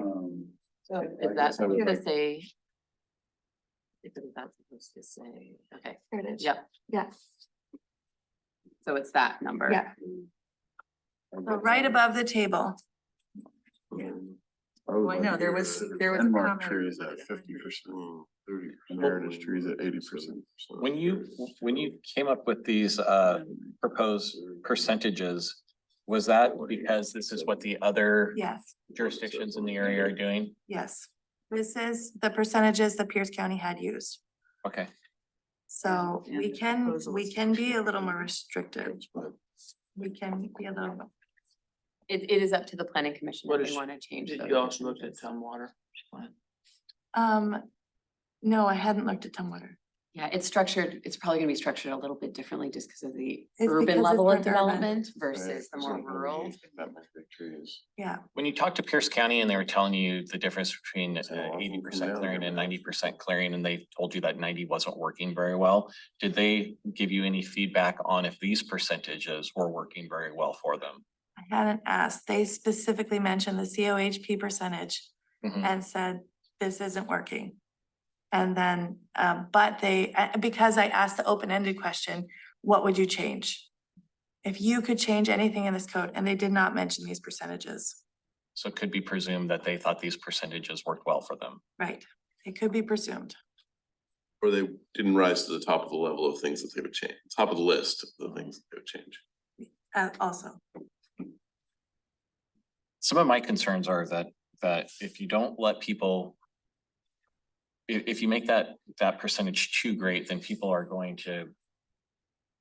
Spread out on that parcel and take trees out a little more piecemeal, and it will make the development harder, and then they'll actually have to clear even more and more land all the time. So if you gotta do 80% instead of 70%, maybe you're clearing. You're clearing out farther, and I'd like to see the development more condensed, and I think that. Raising that percentage would incentivize making that development envelope larger. I see what you're saying. I understand, In Commissioner. other words, to do what you want to do, you just make it a bigger development Yeah, it would have to be. to get bigger. your percentage. Yeah, to get to the square change your footage that you percentage. need. Yeah. So while I appreciate Commissioner Pestinger's concerns on this, and I think they're very valid, I think in the balance, I would prefer to see go with what Pierce County has been presumably successful with. I feel like we got a lot of public comment in this direction, and I feel like it may well encourage development to move to already cleared land more than moving to forested land. May force them to develop prairie soils, which are also valuable. Does anybody else have any thoughts on this particular decision point? I mean, heritage trees are 40 inches in diameter. That's big. It's a big tree. It's a big tree. Yeah, It's a huge tree and there's not that many huge trees out here. I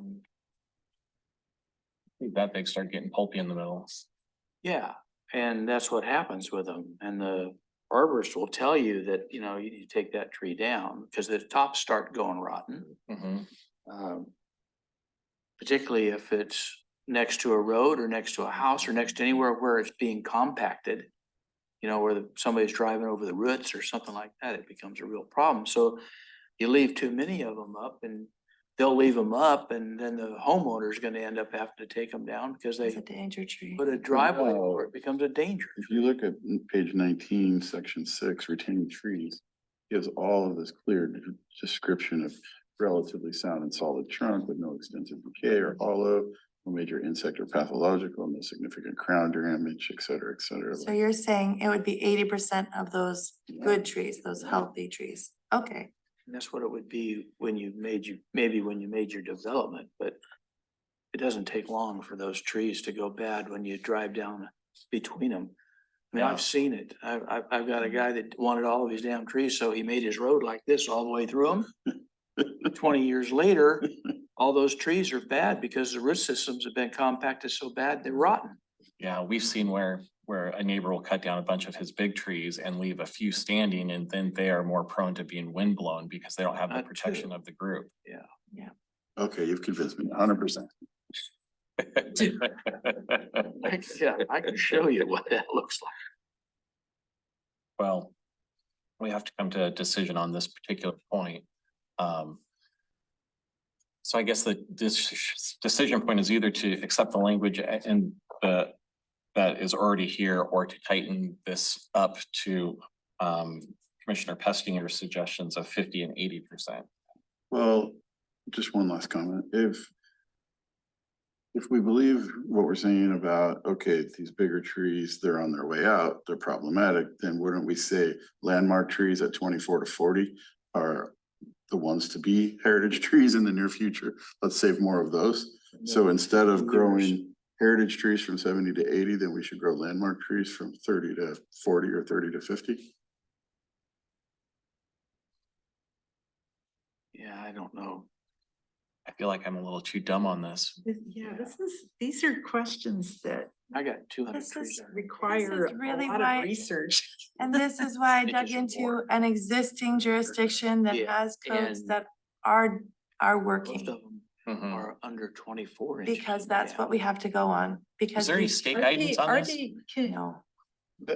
Please, I'm sorry.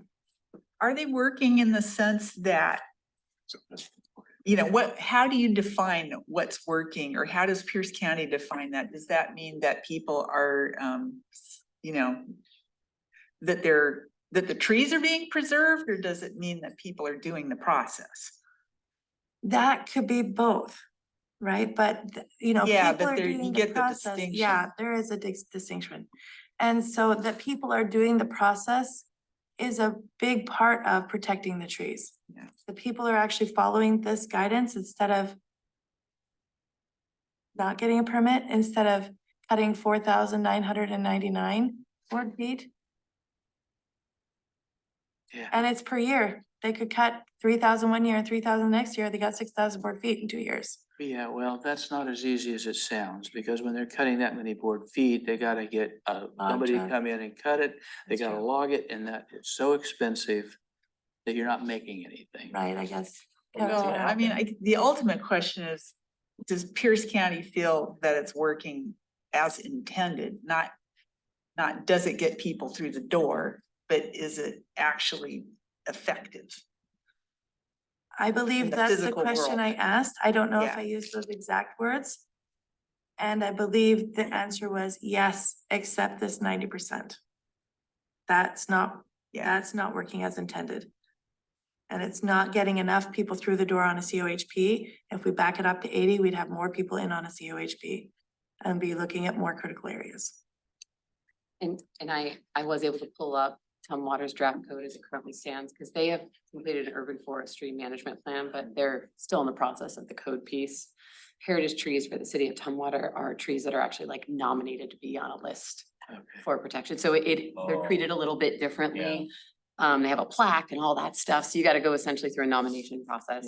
Am I- And then landmark trees, they have big, big sections saying staff is working on when these will be permitted for removal. But it does sound like they are gonna allow for removal of landmark trees Even in the city? and, you know, when it's coming in for development, but they don't have it filled out yet. And that was from a May Planning Commission meeting, so. I would like to make a motion on this. You're welcome to. I move that we change the designation for section 4 landmark trees on page 18, which calls for a minimum applicant shall retain 30%. That we change that to 40%. For significant trees? For landmark. Landmark. Okay, Commissioner Pestinger has moved to change that from 30% to 40%. Is there a second on that particular motion? Yeah, I'll second that. It's been moved and seconded to change the percentage of landmark trees from 30% to 40% on table 17.27.400-1. Is there any further discussion? Is that in the table? Yeah, it's. Yeah. Well, no, it's. No, it's just above Oh, the it's table. not in the above table. the That's table. tree credit. Sorry. It's subsection 4 Subsection 4. of 17.27.4. That's right, subsection 4. from 30 My to 40%. apologies. I just want to make sure I got it in the right. Okay, let me restate that motion then, is to change 17.27.404 tree conservation standards subsection 4 from 30% to 40%. It's been moved by Commissioner Pessinger and seconded by Commissioner Wheatley. Is there any further discussion? Hearing none, we'll call for the vote. Commissioner Halverson, Nay, sorry, I just can't. Commissioner Simmons, I don't know enough to say yes, so. nay. You and abstain? No, Yeah. Okay, Commissioner Pessinger, Aye. Commissioner Hanson, Aye. Commissioner Wheatley, Aye. Commissioner Nelson, Nay. Chair Casino. aye, that motion has failed.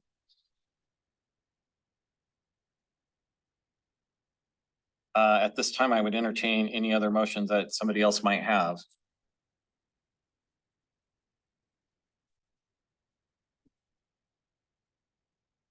I would move to recommend approval of forest land conversion ordinance as amended. On the whole thing? Yep. All right, I'll second that. been moved and seconded to recommend approval of the forest land conversion ordinance as amended. Is there any further discussion? I do.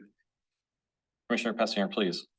I will vote nay on this. I think there's been a lot of really good work. I salute you, Dana, and your efforts on this. I think we're overlooking major form of public feedback and concern, and I think it's shared pretty broadly. I think we might at least get better clarification from Pierce County on this particular issue before making such a big decision. And the rest of it I support. But that particular element, I've got enough of a problem with it. I'll vote nay so that I could at least have an opportunity to write a minority report about it. Any other discussion? I'll call for that vote.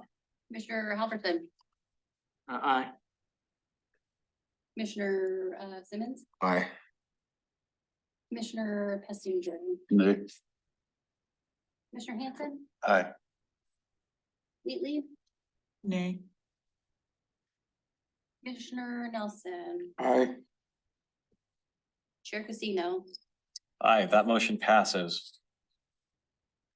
Well, Deanna, thank you very much. This one was a little bit contentious and we want to do some secondary motions here, so don't run away just yet.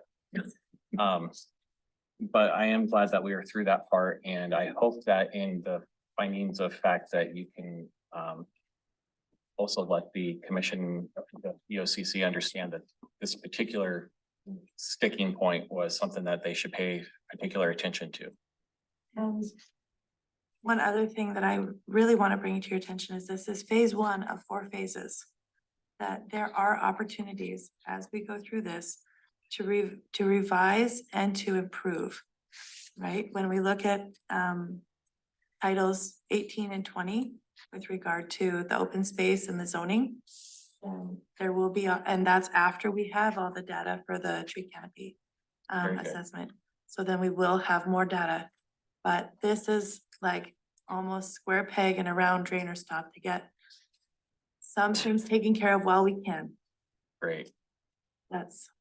All right, I want to move on to some of these secondary motions, and I have 2 of them that I've made note of, but if there's more, we can go through them, and I want to take them one at a time. The first one is this idea about incentivizing tree conservations through the fee structure.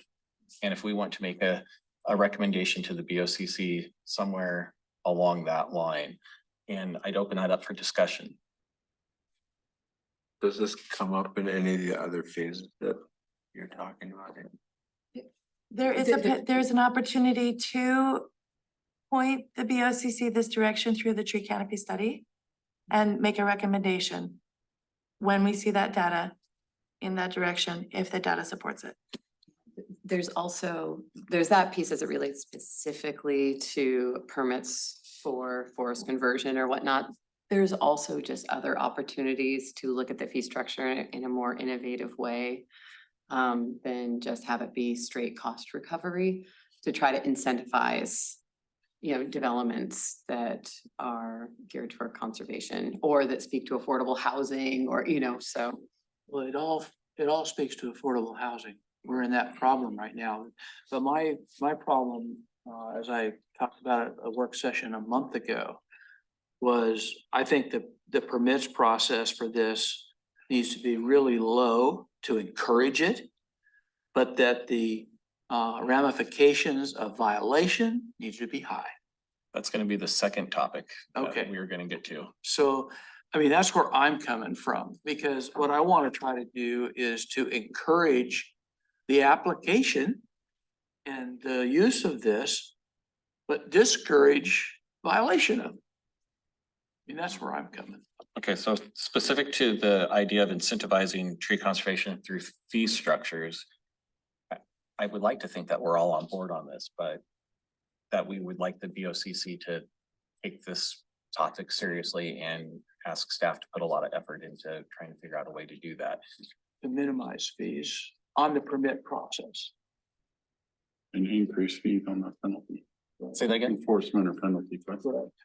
Yeah, well, let's do Well, please do. yeah, I think what I'm hearing is that they're linked. So we don't want to do 2 separate resolutions. We just want to do one that explains the linkage of the 2.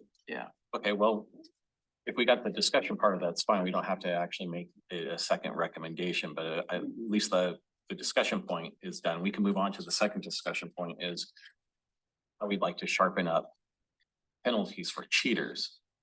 I'm sure there's a better way to, there's probably a better way to ask the BOCC to look at that, but I think that's what we would like to see is that these cheaters we incentivize them not to cheat.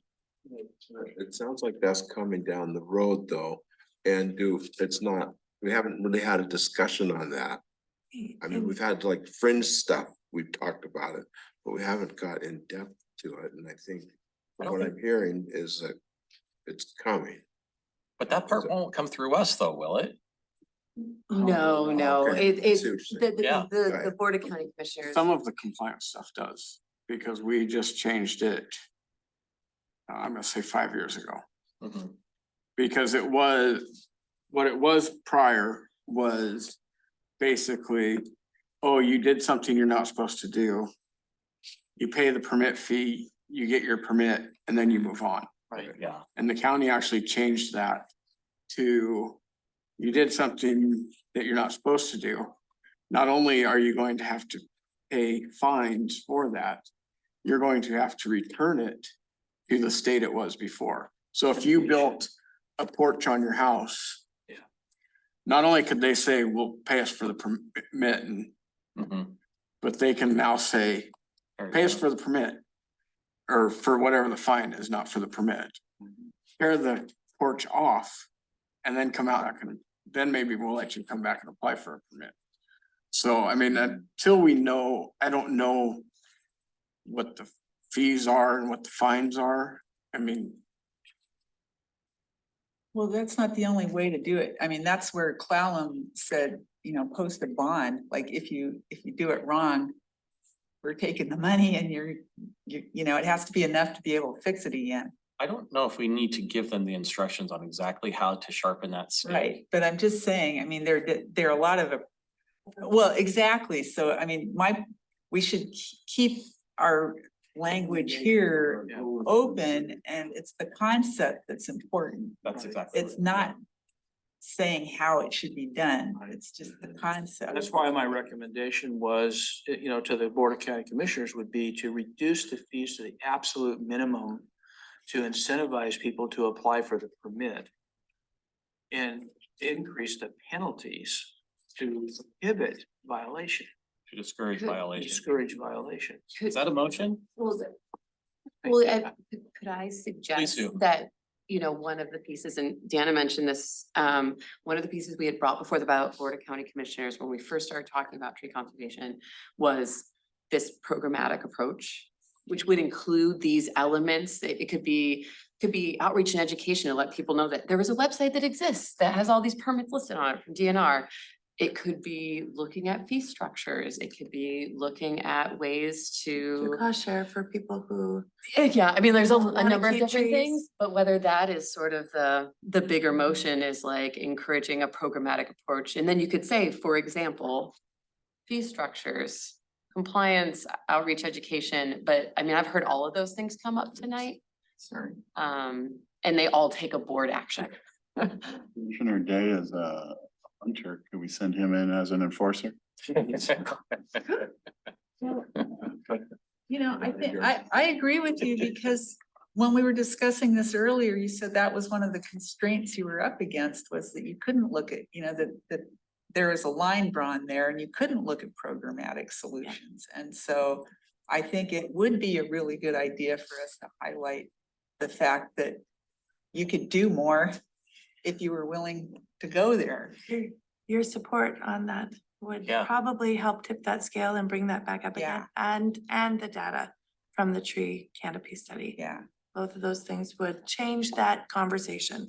yeah, that's what we're really looking for. and I think if we're gonna go that route, we should just say that the county needs to get rid of the cost recovery system. Because what's gonna happen is if they can't say, oh, we're gonna give these people a discount, because then you have to come up with that money somewhere else. And you can't charge, but I think by law, you probably can't charge me a permit, a fee for a permit, so that Kevin or Helen can do something else. Because the law for the cost recovery program is specific. You absolutely have to recover costs associated with that permit. The cost of this building, the cost of whatever they're doing at the courthouse, that cannot, by law, that cannot be included in that. So I wonder, I don't know that you can include the cost of somebody else's permit. But then you have to, then where does, you know, if we say, oh, we're gonna give a 50% discount for this. Thought we were not communicating specificity, just Yeah, strategic goal. I'm going back with Commissioner Pessinger. I think that we should keep this language pretty open and maybe say something along, we understand that there are sideboards on these processes, but we would like the BOCC to strongly consider incentivizing tree conservation and a fee structure that would support that. And then also to look at the Violation. yeah. And leave it. Yeah. And leave it at that and not tell them exactly how to do it, because it's a little bit out of our purview. Good with that? Well, I would certainly entertain a motion if somebody wants to Thinking about articulate how it. to word it. Okay, And how does, for me, how does that happen? We don't need to know how it happens. They need to figure that out. No, I mean, how do we tell them what is somebody writing a letter? Is somebody? We're just gonna make a motion. Trey's making a motion. You're making a motion. I'm carrying that with the recommendation. Is that how I? A secondary understand it? recommendation. Yes. Yeah, Yep, the and, board- and we just are doing this right now on the agriculture zoning update. There is Yeah. that secondary recommendation, and that is front and center in the board briefing memos. We include it every time we give a presentation to the board. So that's the same way Okay. that this message will be. So let me carried give forward. it a stab at this. I'd make a recommendation that we forward a recommendation on this to the Board of County Commissioners to look at incentivizing submission of permits and decentivizing violators of those permits. That's pretty general. It's very basic. I second that. It's been moved and seconded. Is there further discussion on that particular motion? Would we want to put any language in that recommendation that using fee structures and whatnot as those incentives and disincentives? Or do you want to just put that in as a finding of fact with our? Okay. Could you articulate that in a finding of fact with our recommendation that we believe? Yes, if you want it to, that we I'm, yeah, Do I'm you- sorry, I'm just Do thinking you about want to put structure the of it. sideboard on? Do you want it to be specifically through fees? Well. No, our other- Just suggesting that include- that's a lever that It's one of the should be things that taken they can look at. seriously. Including but not limited to. Including. Yeah. Yeah. Okay, I can read back what I have if that's Okay, helpful. that'd be great. Restate the motion, please. Okay, all right. So you're making a recommendation to incentivize the usage of permits and deterrence for permit violations, including but not limited to fee structures and excuse me, I didn't finish. Fee and penalties. we got fine structures. Everybody understand the motion? Most importantly, does Ashley understand? Penalties for violation. She's writing it. Well, I have to carry it forward, so I have to know what it says. Okay, it's been moved, seconded, and restated. I'll call for the vote. Commissioner Halverson, Aye. Commissioner Simmons. Aye. Commissioner Pessinger, Aye. Commissioner Hanson. Aye. Commissioner Wheatley, Aye. Commissioner Nelson, Nay. Chair Casino. Aye, that motion carries 6-1. Thank you very much. Does anybody else have any other topics that we might want to push forward to the BO, or any other thoughts that we need to push forward to the BOCC as a secondary recommendation, or are we done? I think I do, did I hear Commissioner Pessinger say the minority report will be coming? Then we don't need a motion for that or anything. Okay. Okay. Okay. And Commissioner Pessinger also had the idea of $1,000 for every tree that's Yeah. to create a tree planting Backup fund. plan. All right, well, I think then we are done with this particular topic for this evening. So I'm gonna move on to the next item, which would be staff updates. Thank you very much, Dana. Oh, she's sticking around. Oh, you're sticking around I for want staff her updates? to give All one of right. the staff updates. So I know that you've had a lot of input and have been tracking the outreach for Thurston 2045. And we had like one of those outreach moments in the last few weeks where it gives you goosebumps. You're like, we're on the right track. And I wanted Dana to be able to share it because she was the one in attendance, but I have all the numbers here if you wanted to refer to that on your Rochester event that you went to, which is just one of many that we are attending, but this one was awesome. It was just so important to the staff that we really do things differently with Thurston 2045. And I know that, the outreach and communication plan was presented to you and you had great ideas. And we brought that in and tried to figure out how are we gonna implement that in a way that uses the resources that we have and really gets the maximum engagement in our community. So we started really developing an engagement plan, which included going out to existing community events rather than creating our own events for people to come to. And so they include trips to farmers markets and there was a Nisqually Health and Pride Fair that I attended with another outreach employee. And And then this event in particular was the Back to School Bash in Rochester, the South County, led by the Rochester School District. So they already put up everything and provided a table for us and everything. They had 675 total attendees Wow. in a Ended tiny up on the community. front page of their newspaper. Yeah. That's it? I think so. Nice. We had 29 completed surveys in an hour Wow. and that's the very broad, very open, what is it, what are we doing well, what are we not doing well survey. So 2 pages front and back. So very doable in a 10-minute session. Direct contact with over 100 people coming to the table and talking to me and me interacting with them. 70 children participated in the voting activity. So we gave 5 pennies. They had 7 jars, which were all the different things, and they had to put them in. So of the 7 jars, Ooh, let them Oh. guess. Well, what do you think Yeah, is which top? Okay, so we've got water, nature, climate, health, housing, roads, county buildings, jobs, history, space for farms. What do you think was their top? County buildings. Yeah. Not- Space for farms. it was, No, that was fourth. That was fourth. It was Farms. water, nature. Yeah. Yep, Yeah. overwhelmingly, water, Absolutely. nature, climate, history and culture. County buildings actually was ranked higher, no, in history and culture. so I got 3 New King thank yous. Pocket Gophers wasn't an option. Come on, it's in their nature. But I got 3 direct thank yous from families just saying, this is great. Thank you for engaging our kids. Thank you for giving the kids an activity while you're expecting us to do this thing. And there were other 20 other agencies there, including like minor sports, like signing kids up. Everyone had fun games. And it was just, oh, and I engaged with 2 families in Spanish. So we also had a bilingual aspect. That's awesome. Yeah, cool. I just wanted to recognize that like there's a team of folks going out there. And we also presented to the local Good Governance Coalition, which had we actually have one of the representatives here, or that was on that call. Oh, And yeah. he's not. He had Fall great asleep. feedback though, and I'm roping him in.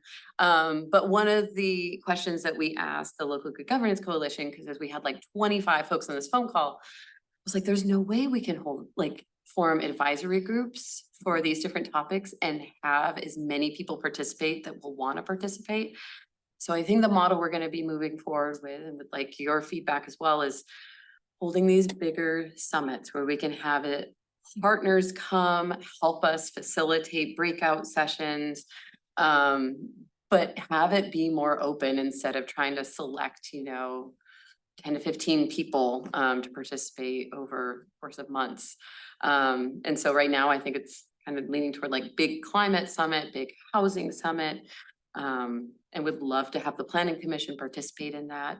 Of course, we would do all the proper noticing That'd be for good. OPMA, but thumbs up or thumbs down on how that sounds? It's like, okay. Yeah. Sounds good. I was gonna save this till the good of the order, but I will point out that Aiden Espino here is a lobbyist for South Puget Sound Habitat for Humanity, and Eric was talking to Commissioner Edwards about it, that, he's here to help us address low cost and affordable housing as much as possible across the county, and that's their interest, so glad to have him engaging with us on multiple fronts. Absolutely. I also I'm not sure if you saw yesterday, but I ran out as I saw Aiden leaving to try to make that connection too, because it's gonna be a big, heavy lift for our county, and we're not gonna get it perfect, but by working together and partnering with folks on the ground that are doing this kind of work every day is gonna get it closer to perfect. So that's comp plan, update. And then really quick, there was the public hearing yesterday for the planning commission structure code changes. I didn't know if there was gonna be any discussion of that, or if Chair Casino wanted to share any more Well, information. I know that when we talked about this yesterday, I thought that it might be premature to bring it before the whole commission, but I don't know if that's, I think that maybe we should have a little bit of a discussion now, just so that way everybody's aware of what's going on. I'm sure you saw the proposed ordinance that came out in August, and then again, day before yesterday. And it did go to public hearing. Yesterday, Commissioner Pessinger spoke there. offered testimony. I think somebody else wrote in too, didn't one of the other think commissioners? Commissioner Nelson wrote Commissioner in. Nelson wrote in. Commissioner Carmen made public comment. Former Commissioner Carmen did. And of course, I have no idea whether they have a work session planned to discuss some of that stuff. My gut feeling is that this is not a done deal yet. They're gonna still do a bunch more refining and some more work on it is my expectation, but of course I don't know that. I think that in my public testimony, I mentioned that there was probably some legal challenges that they would have in a dismissal of the planning commission, and that they should probably at least consider that in their decisions. So we'll see where any of that leads, but I don't think anything's gonna happen right away on this. And we at least will have one work session. The Board of County Commissioners will at least have one work session on it. And at that point, they will decide, they will probably give direction to either move forward or kick it back for more discussion. So.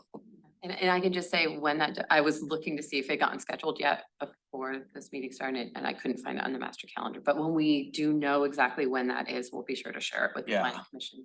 And So I you can think tune in. Jeremy's taking lead on that. Like, Jeremy's a couple of taking lead. people are working on it with him. So I know that the original ordinance was a mirror, or at least a outline from what Spokane County did. So we'll see what happens with that. But if anybody has any input on that now, that's fine, but I don't think there's anything else to do with it just yet. Were you able to use the line, "I'm not a lawyer, but I did stay at a Holiday Inn Express last night"? Well, I wasn't expecting to. That's a missed opportunity. Oh, boy. And then just two other quick things. The board is now slammed. You guys, I think we're gonna you might be able to cancel your next regularly scheduled meeting, because the board is now like taking up the mantle of all the stuff that you've done this past summer. So they have a public hearing scheduled for the Polk Land Use Amendment. They decided to only put one option forward for public hearing. And that was the option that includes rezoning both the applicant's parcel as well as that in between So all parcel. three. All three is what Yeah. they decided to put forth to public hearing. So that's October 3rd at 3:30, and then October 10th is the Yelm Joint Plan public hearing. So is there a concern that, I mean, like even tonight, we knocked off two more things off the docket, which I think is fantastic. Is there a concern that the planning commission will get too far ahead of the board? No, you still got, no, don't worry. I thought you were gonna ask, like, is there a concern you don't have enough work to do? I But- think you have plenty, but you know, I see joint We'll plan. have to have a meeting on October 4th.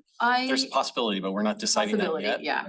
And we will certainly consider those possibilities as they come forward. But as of right now, the only thing that we had tentatively scheduled for the October 1st meeting was a follow-up briefing on the forest lands conversion ordinance.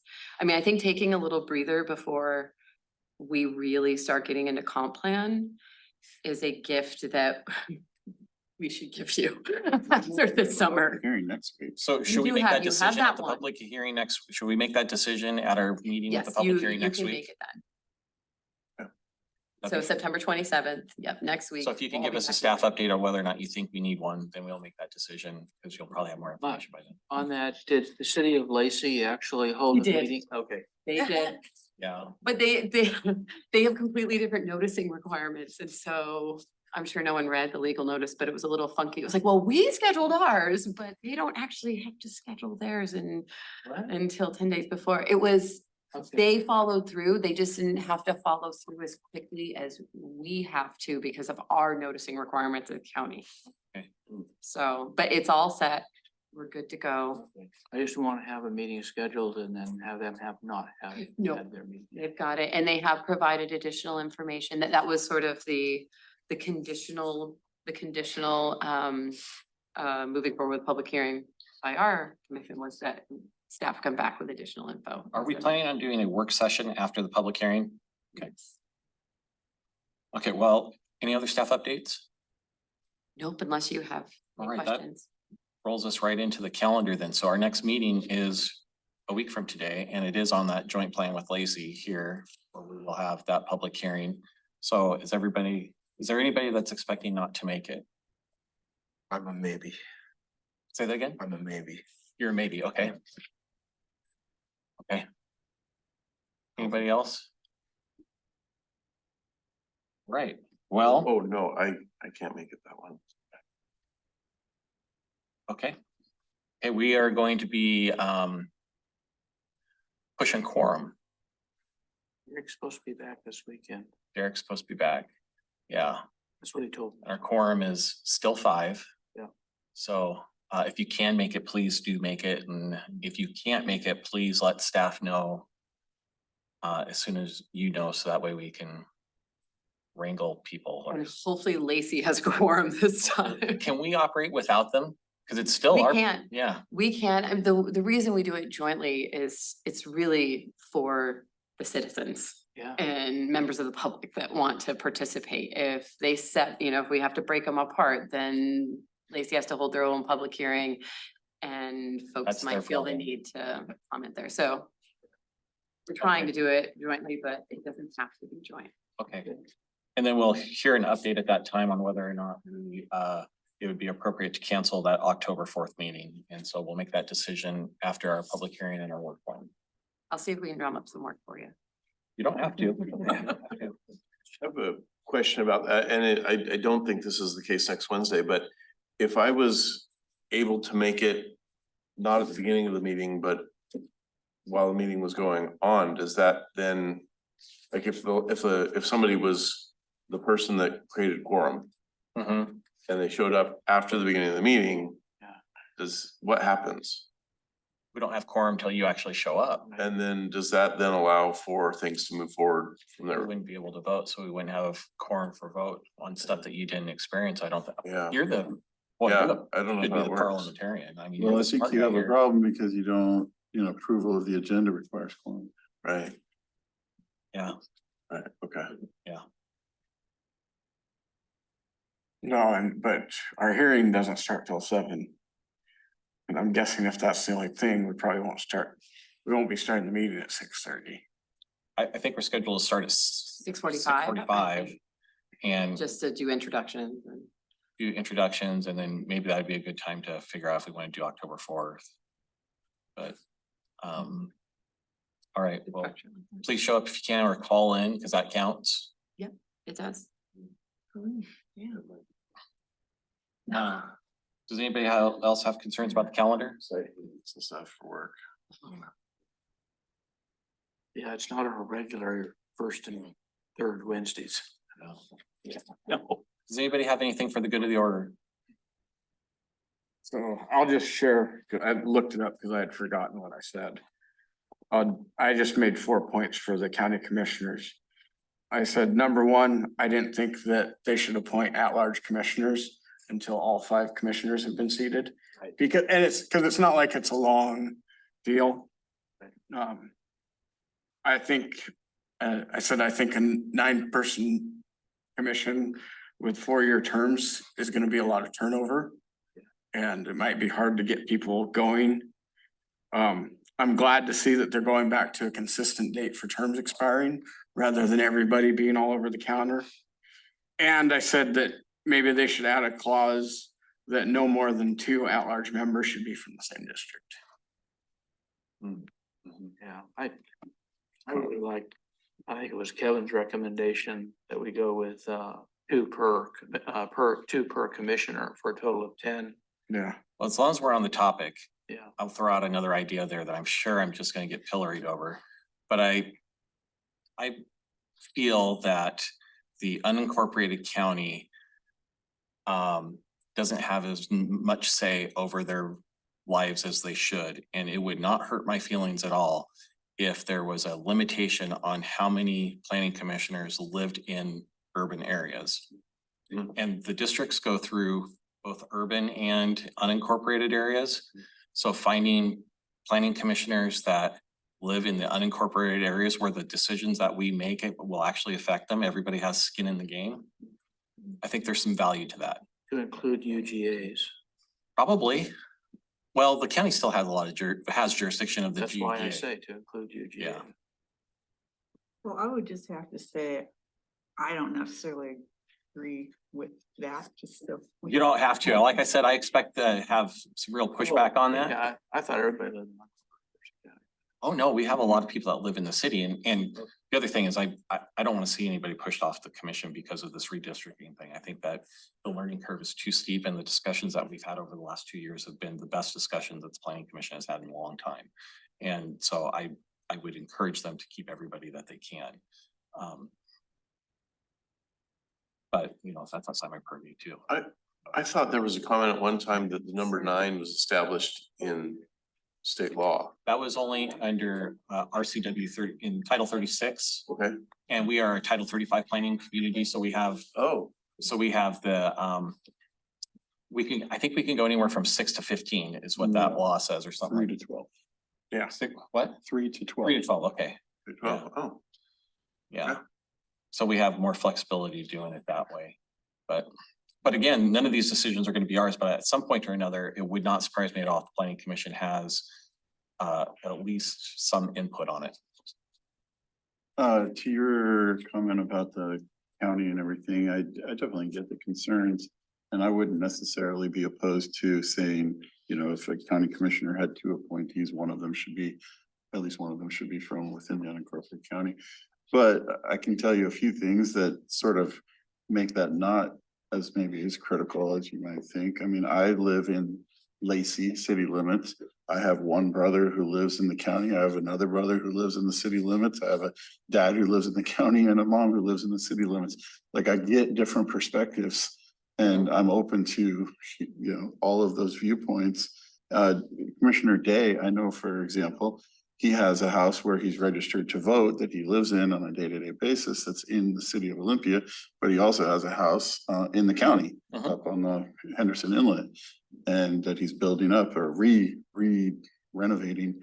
And so that's his ultimate home and where he spends most of his time. And so I think he also has the views of both perspectives. Oh, as I well. believe it. Yeah, I don't want to say that you guys don't understand what it's like to live in the county. I'm sure that you do. And I also think that the planning commission having more very specific SMEs would be a great idea too. Yeah. But these are all things that the board should consider.